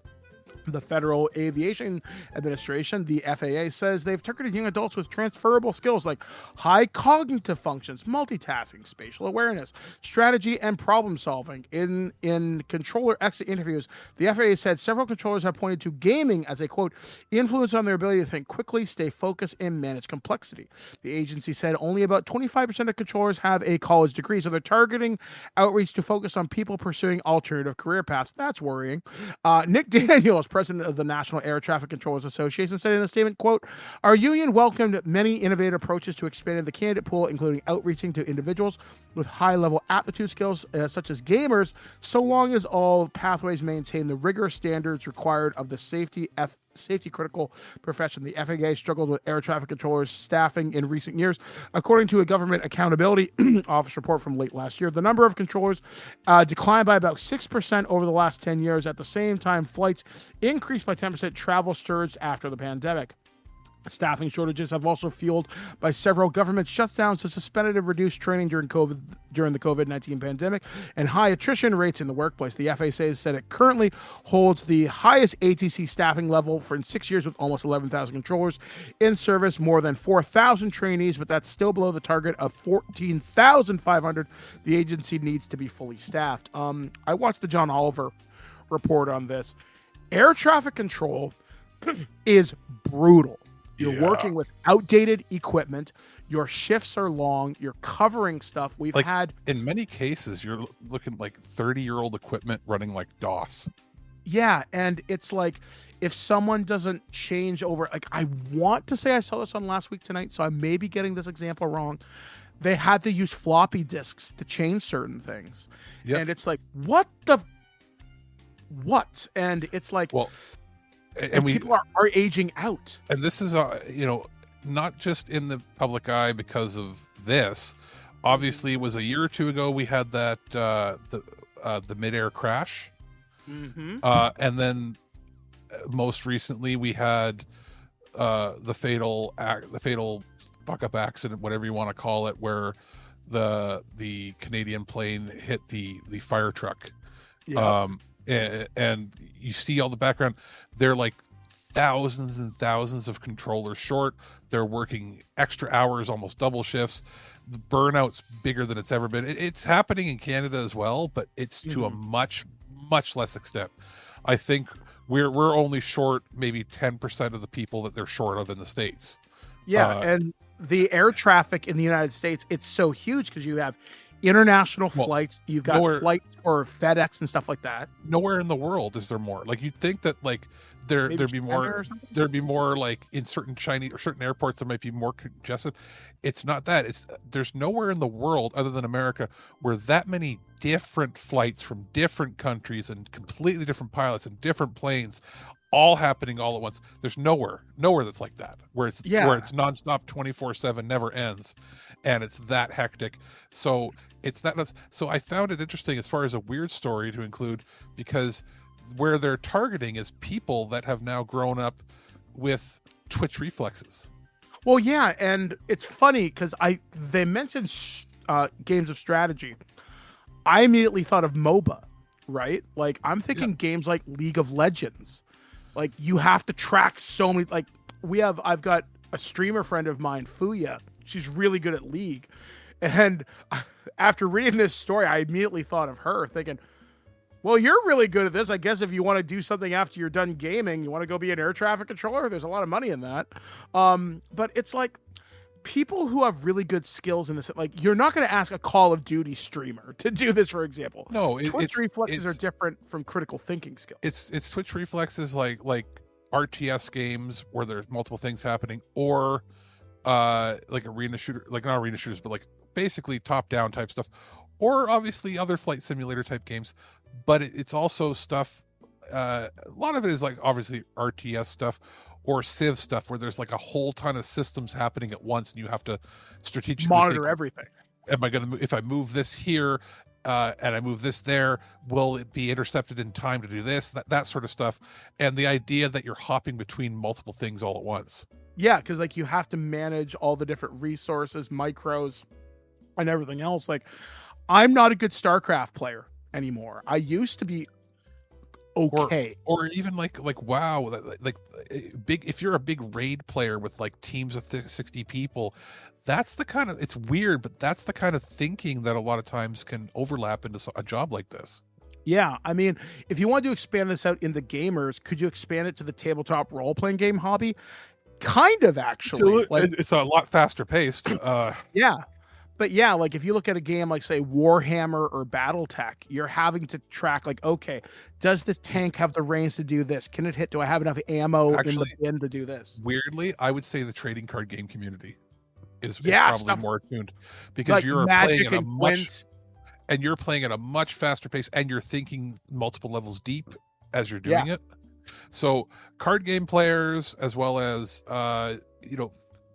RTS players, and then you'd almost think, I wouldn't say necessarily chess, but like speed chess, like where the goal is to get as fast as you can.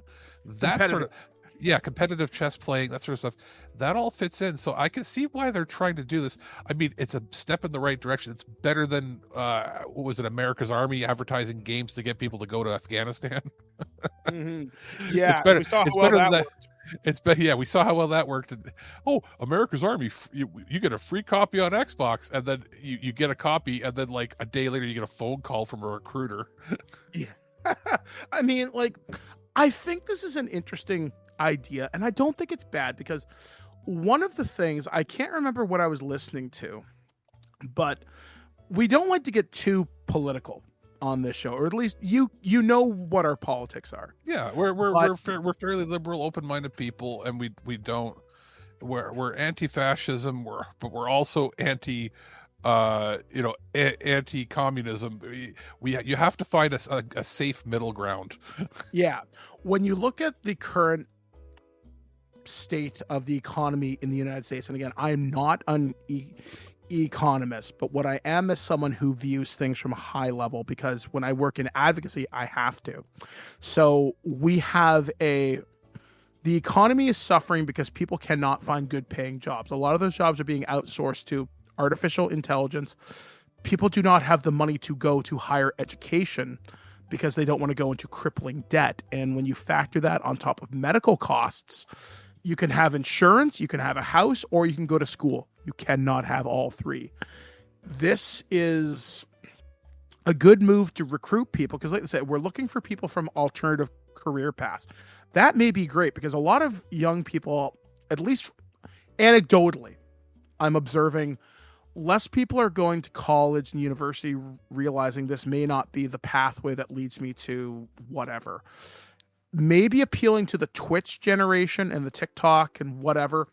Maybe this is a good move as long as they're competent, and this may be a way for them to sustain themselves in the future. I do worry, however, because you're asking this group of younger people, and they're untested, and that's fine. You grow, you learn. You're putting them in one of the most high-stress jobs that exists. A gamer. Now, Alex, you and I have been friends for a very long time. Yeah. And there is one universal truth you and I both know.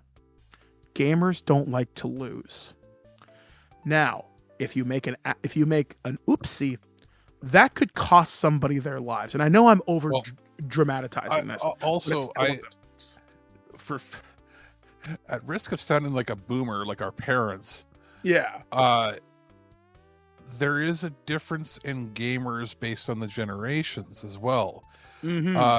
I don't necessarily think that you want a Gen Alpha or even younger Gen Z people that are we consider gamers. I don't know if they're the right people to market to, because the types of gamers that they are not the same types that are the dedicated. The way that they're hardcore gamers is they're not as dedicated to doing things the hard way. Yeah, it's about map exploits. It's about the meta as opposed to the younger two generations are more likely to try to find a shortcut to cheat their way through, because they'd rather be lazy but also win than be good and win. And again, if I'm called overgeneralization of it, if you look in general, again, generalization, you can actually see, and if you watch a bunch of YouTube videos of people that are in, teachers or guidance counselors, people talking now, there is a difference. Nowadays, kids, if you ask them what they want to be, they will say they want to be famous. Yeah, and you'll ask them for what. They don't care as long as they're famous. They don't want to be like it used to be. I want to be famous for being the best hockey player. I want to be famous for making great movies. I want to be famous for being an amazing singer or an amazing rock group and writing music. I want to be a famous neurosurgeon. It's now I want to be famous at any cost without actually having to work for it. How can I be famous without having an actual skill? Everybody wants to be Paris Hilton. Everybody wants to be the Kardashians. Jack Doherty. They want to be. I want to be antagonistic. I want to be famous without having to have a skill.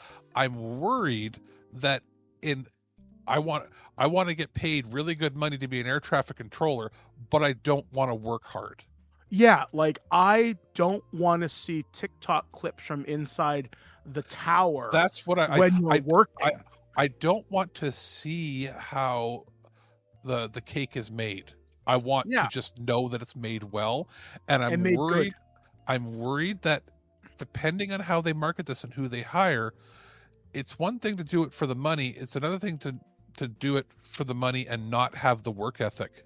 Yeah, 100%, and that's what I have massive concerns about. And that makes me sound like a boomer. It's like, oh, you're a millennial, and everybody talks about that's what the boomers say about millennials being lazy.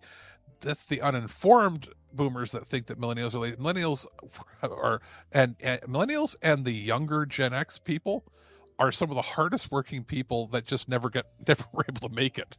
They just weren't able. They're just no matter what they do, they can't get ahead.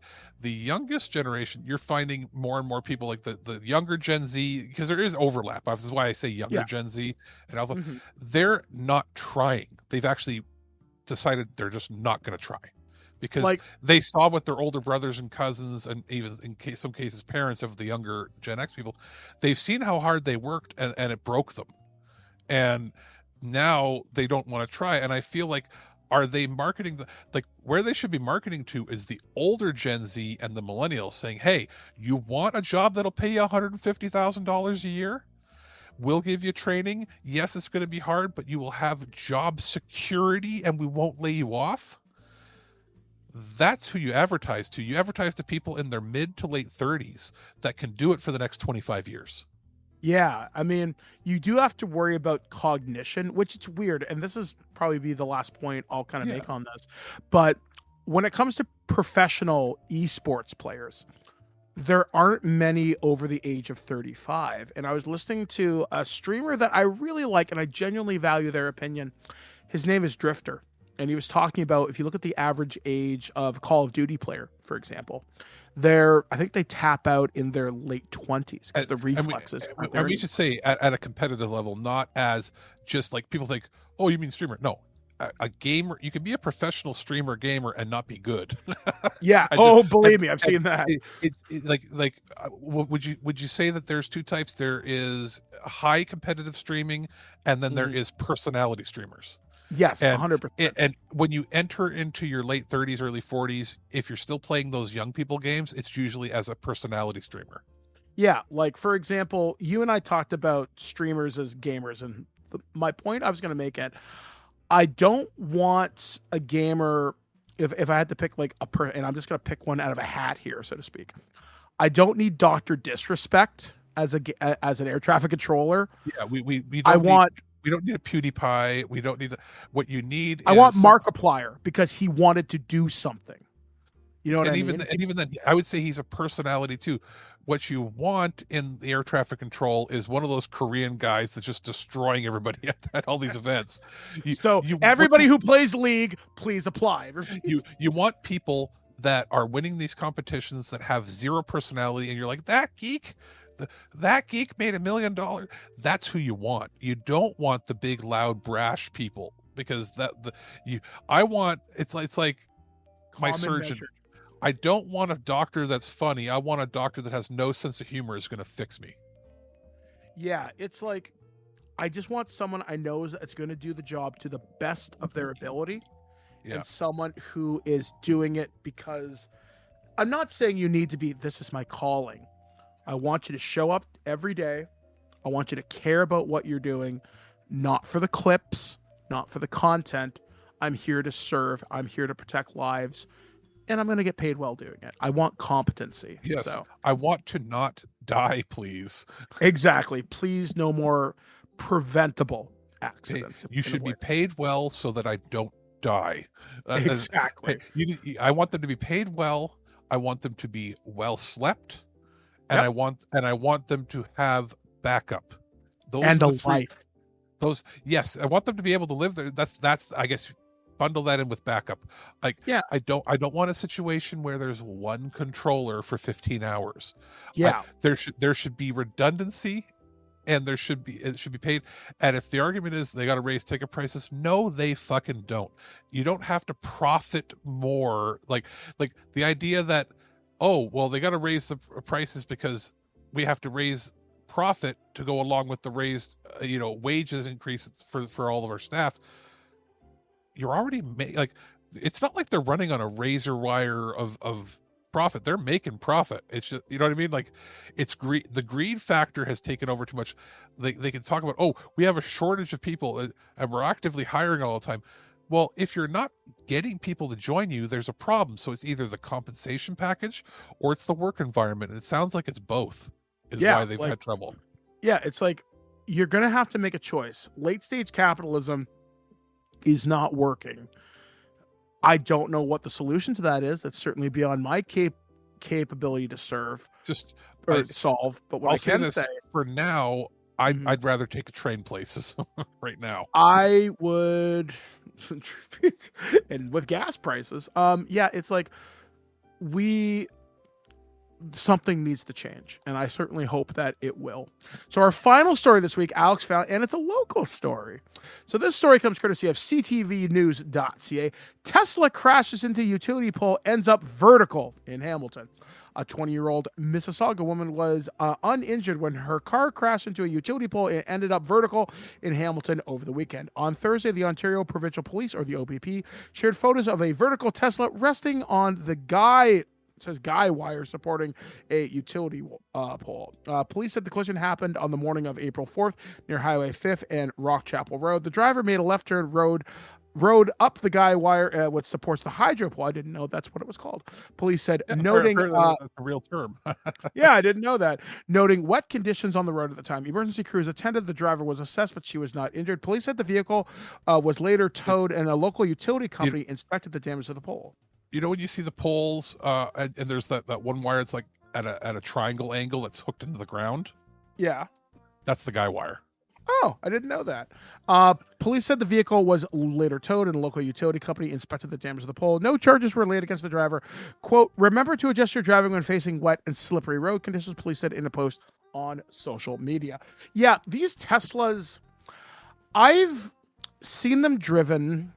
I guess they're safe vehicles, but it's like, it's weird because like the amount of Teslas I've seen that have had accidents No. or they don't handle the conditions well. I know when it comes to electric vehicles in particular, batteries don't perform well in the Canadian weather, just the way it is. I've been in one once when Justin picked me up to go to your place, and when he rented one, and they're way more cramped on the inside. Like, they're one of the few cars where they look big on the outside and they're small on the inside. I'm like, that's a stupid design. Whereas other electric vehicles like a Prius is bigger on the inside than it looks on the outside. And when you're in them, like, if they fail, like if let's say there's an electrical problem, you can't get out. Well, there's no like, and the batteries are explosive. Oh, they're horrible. Yeah. So like they're cool ideas. The rides were smooth, and like I've been in some taxis that are fully electric here, and they're actually quite comfortable. But like a Tesla, and I was thinking that seems about right. A Tesla being completely vertical. Well, yeah, because like to me, when I read that story, I didn't read past the headline. I had assumed that the Tesla, because of the way that its acceleration functions, that's how it ended up the pole, because maybe it didn't disengage. So my guess is there is definitely some physics at work here. Yes, there was wet road conditions.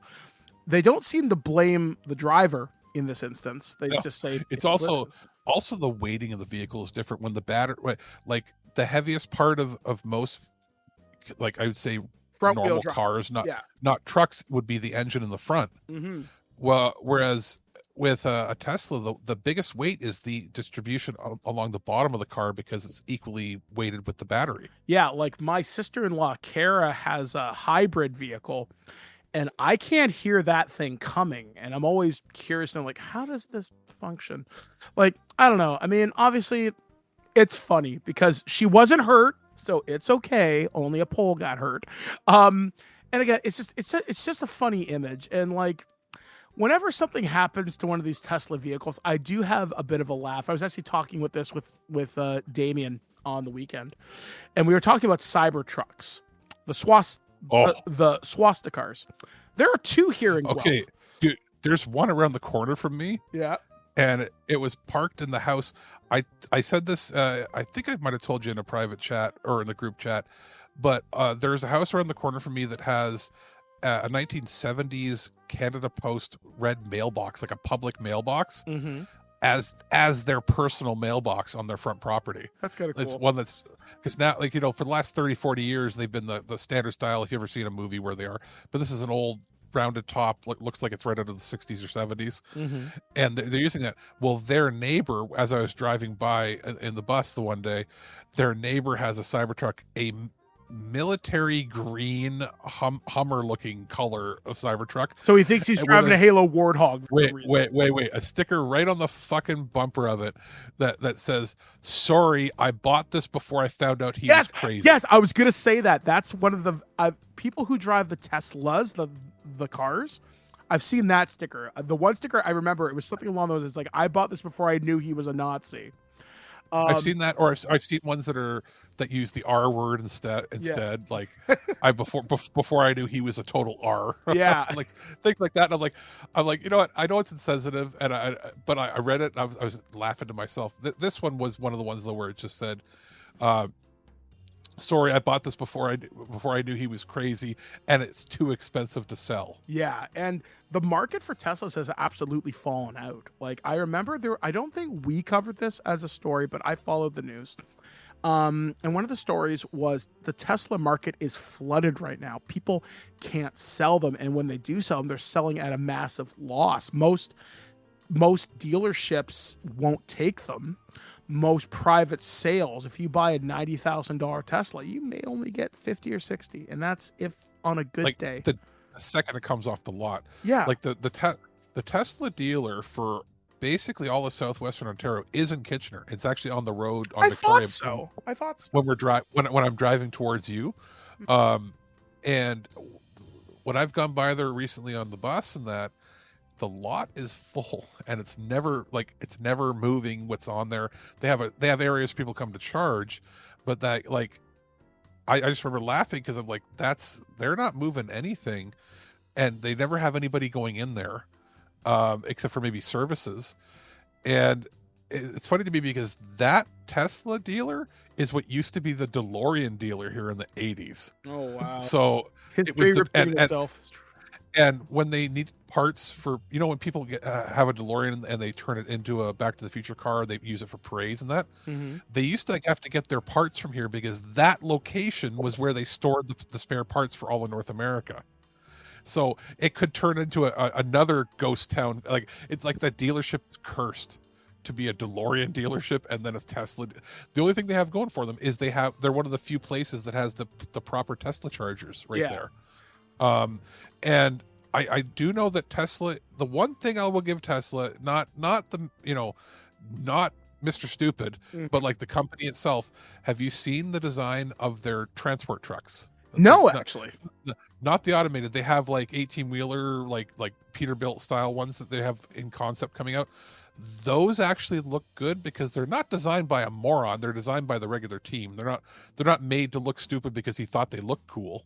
And they're also not like auto driving. I mean, obviously all of his cars can have that feature, but I was like, you know what? I'm not interested in the Tesla 18-wheeler. I'm interested in what other companies then build because nobody else has tried it except for them. So like once they come out with it, because remember the first few Teslas were actually good. Mm-hmm. Yeah. Basically before he took over. Yeah, exactly. Before he decided to be whatever Crazy. He is. Yeah. So that made me think of it because I'm like, oh God, one of my neighbors has one of those vehicles. And I'm like, oh, he's got a bumper sticker so that he doesn't get egged. Yeah, exactly. So yeah, I'm once again, I guess I'm glad this woman's okay. Tesla's, you're rolling dice. So anyway, guys, I'm just surprised it didn't just spontaneously combust when it was up like that. Well, yeah, like the fact, like if her batteries go up, you need a special type of extinguisher because you can't use water. Like, yeah, they have, and we actually, I don't know if Guelph has one of them, but here we have two special trucks. We have one that I've seen deployed for the Grand River, and it's a special ladder truck. It's like a yellow colored truck, and it even says River Rescue on the side of it. Like I think we do. I'm almost positive we have. It's for that trucks, but we also have a special truck that is a chemical truck. I would think because Guelph has so many trains going through it, I would assume. Yeah, you have trains. And you have like Skyjack, you have a few factories that deal with chemicals. Yep. But like here, the reason we have it is we have a lot of things like electroplating and like we actually still have a fair amount of like real, like we're talking Batman Acme Chemical kind of things. We still have a few of them here. So yeah, we do obviously have one of those. But like that's what you have to, when those vehicles go up, you have to spray them with like a foam that basically, it doesn't just suffocate it, it has to like neutralize the chemicals. Yeah. So that's going to do it for this edition of the Nerd News Network, only on thisweekingeek.net. And the weird news for this week, we have one more review coming up from Alex here on the show. Then we're going to kind of talk about what's going to be coming up on the show over the course of the next couple of weeks. We will be back right here on thisweekingeek.net. Now I'm going to throw things to Alex's disembodied voice recorded earlier today. We'll be back, guys, right after this. Alex, the producer here, and our friends over at Wayforward have sent a review copy of Sigma Star Saga DX. This is actually the first time we've covered a game for them in quite some time. This is a port to the Nintendo Switch, and this was a game that I remember. I can't remember if I owned it or if my brother did, but there was a point in time where we both had GBAs. I believe I had an SP and he had an SP and I had a DS, I think, at this point when it came out, one or the other, and we would swap games back and forth. So I can't remember if he owned it or I did. I don't remember beating it initially, but I remember he played a crap ton of this when it first came out. So what is this? This is a sci-fi shoot-'em-up adventure. It was originally released in 2005 for the GBA. This has tons of like top-down RPG-style exploration, side-scrolling space shooter battles, kind of a hybrid. Really cool stuff. The kind of games I liked back in the day where they were quick pick up and play, but with a little bit of like that classic anime or JRPG style gameplay to them as well. Should note that as far as performance goes, works perfect, no problems on the Switch at all. It's been 20 years, I think, since this was actually released on any platform. For the longest time, it was one of those GBA carts you could pretty much find at a lot of stores. It sold pretty well, and it was always like $5 or $10 to pick up. So I never bothered picking it up because I was like, oh, it's available everywhere. Maybe someday it'll get ported. Well, that day is now. It's ported. MSRP at $20 because they've done a fair bit. Obviously, it's ported. It gets blown up to a much better resolution without being blurry on a big screen. That's a big factor. The soundtrack is pretty good. As far as, it's not like compressed chiptunes or anything. It sounds pretty good. The bigger thing here is it always had multiple endings and branching stories and good graphics and a whole bunch of different weapons to get and tons of exploration and stuff. But the big thing with the DX version is it adds a brand new improved map, decreased random encounter rate for the actual battles, as well as rebalanced experience to make it less, I guess, hitchy and choppy is how it felt originally. An updated script, various bug fixes, other enhancements, includes a concept art gallery, a music player, border art, and a bunch of more other, little things to see as you go through it. Pretty sweet release overall. Wayforward always does a good job when it comes to their ports and for their enhanced editions and DX versions and all that. So I'm very happy with it. I'll put a link in the description for you. This is a fun one. This is a good one to get into if you like shooters, you like a little bit of RPGs. It is pick up and play gameplay. It's from the GBA era, which we're starting to see more and more of these get ports and deluxe versions. So happy with it. Sigma Star, Saga, DX. It's a good release. Check it out. Those magnificent bastards! Color me kooky, but something very odd is going on around here. You're not allowed to talk anymore. Thank you for joining us on this episode of This Week in Geek.net. Alex, you've honestly, the last solo show you did, I really want to say you really did an awesome job. So thank you for giving your co-host the opportunity to rest. That was much appreciated. As for coming up for the show for the next couple of weeks, I know me and Aaron and Alex, we are going to get together. We're going to be recording something on the Avatar movies over the next little while. I'm not sure how we're going to format that show, but that is our next plan. We've also talked about finishing up. I think we've only released a couple of these so far, but we're looking at the entire Star Trek movie franchise. Yeah. So we're going to fairly soon we'll be releasing, because we've had a lot of them in our sort of evergreen pool of things. We have episodes on Star Trek 3 and 4 as well as 5 and 6, and we'll slot them in when we think that it's a good time to release them. But we've got a bunch of stuff we can sort of grab from. Pretty soon, Michael, we'll be having our Mortal Kombat 2. Yeah, oh my God. That was a little bit of inside baseball for that one. So when me, Ken, Adam, and Dave recorded Mortal Kombat, it was supposed to come out in 3 weeks, and then they changed the date on us. So that was recorded last year, but it's still good information. Arrow Video just released, or is going to be releasing, Mortal Kombat and Mortal Kombat Annihilation in 4K. I've already got mine on pre-order. So we're looking forward to checking that out. So you'll hear that in May. I would love to do a conversation with you and Aaron about Project Hail Mary. We might be able to do that fairly soon, because I've got a little bit of time in the next couple of weeks. As for what's going on for Loose Cannon, so we're going to be doing kind of a Loose Cannon / Future Imperfect crossover episode. We're going to be talking about Alien Covenant. We're going to be talking about Prometheus, and a little bit about Alien Romulus, as Alien Day 426 is coming up in just a little while. We're going to be talking about the Darkman trilogy. We're planning a lot of cool stuff for the summer. We got a lot of really, really neat ideas. Hopefully you guys have enjoyed our coverage of the Ninja Turtles franchise. I didn't expect myself to be such a big fan of the Bayverse stuff upon re-evaluation.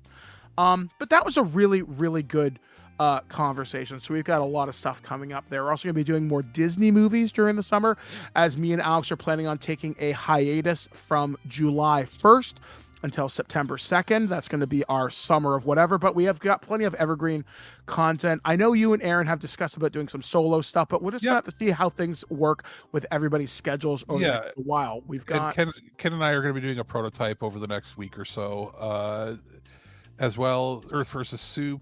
Episode 303, which is Zombies of Moritao, is coming this week, and then the next week will be King of the Zombies, so a bit of a zombies league. And then Aaron and Darlene kind of dip out to do something a little different. They covered the Batman 1966 movie. That's coming as well. Oh, that's going to be fun. I'm looking forward to hearing that. So yeah, we've got a lot of really fun stuff. You're going to hear everybody cross-pollinating over the next little bits. We've got tons of evergreen stuff. The main show will be as consistent as it can be. I don't start school till next year, so I've got plenty of time.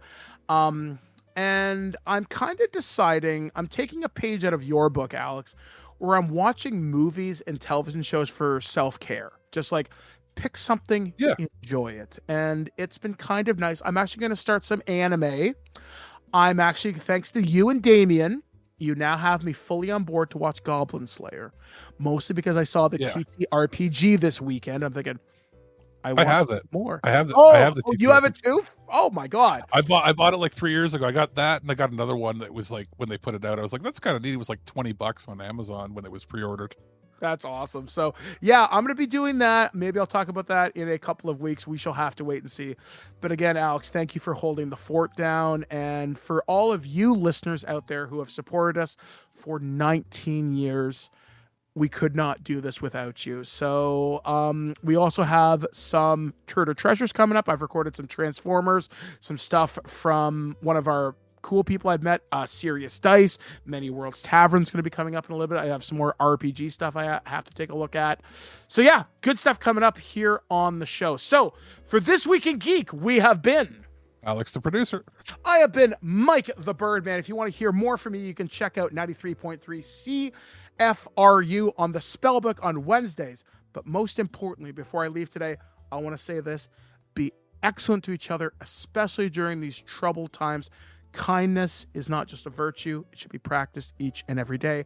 We'll talk to you guys again real soon, right here on thisweekingeek.net. At no point in your rambling, incoherent response were you even close to anything that could be considered a rational thought. Thanks for listening to this episode of This Week in Geek. Hungry for more? Check out our website at thisweekingeek.net. You can subscribe to the podcast, browse our Twitter and Instagram, and leave your thoughts on today's topics. If you'd like to give us some feedback, send us an email at feedback@thisweekingeek.net. Tune in next time, and remember, lower your shields and surrender your listenership. We would be honored if you would join us. Thank you for your cooperation. Good night.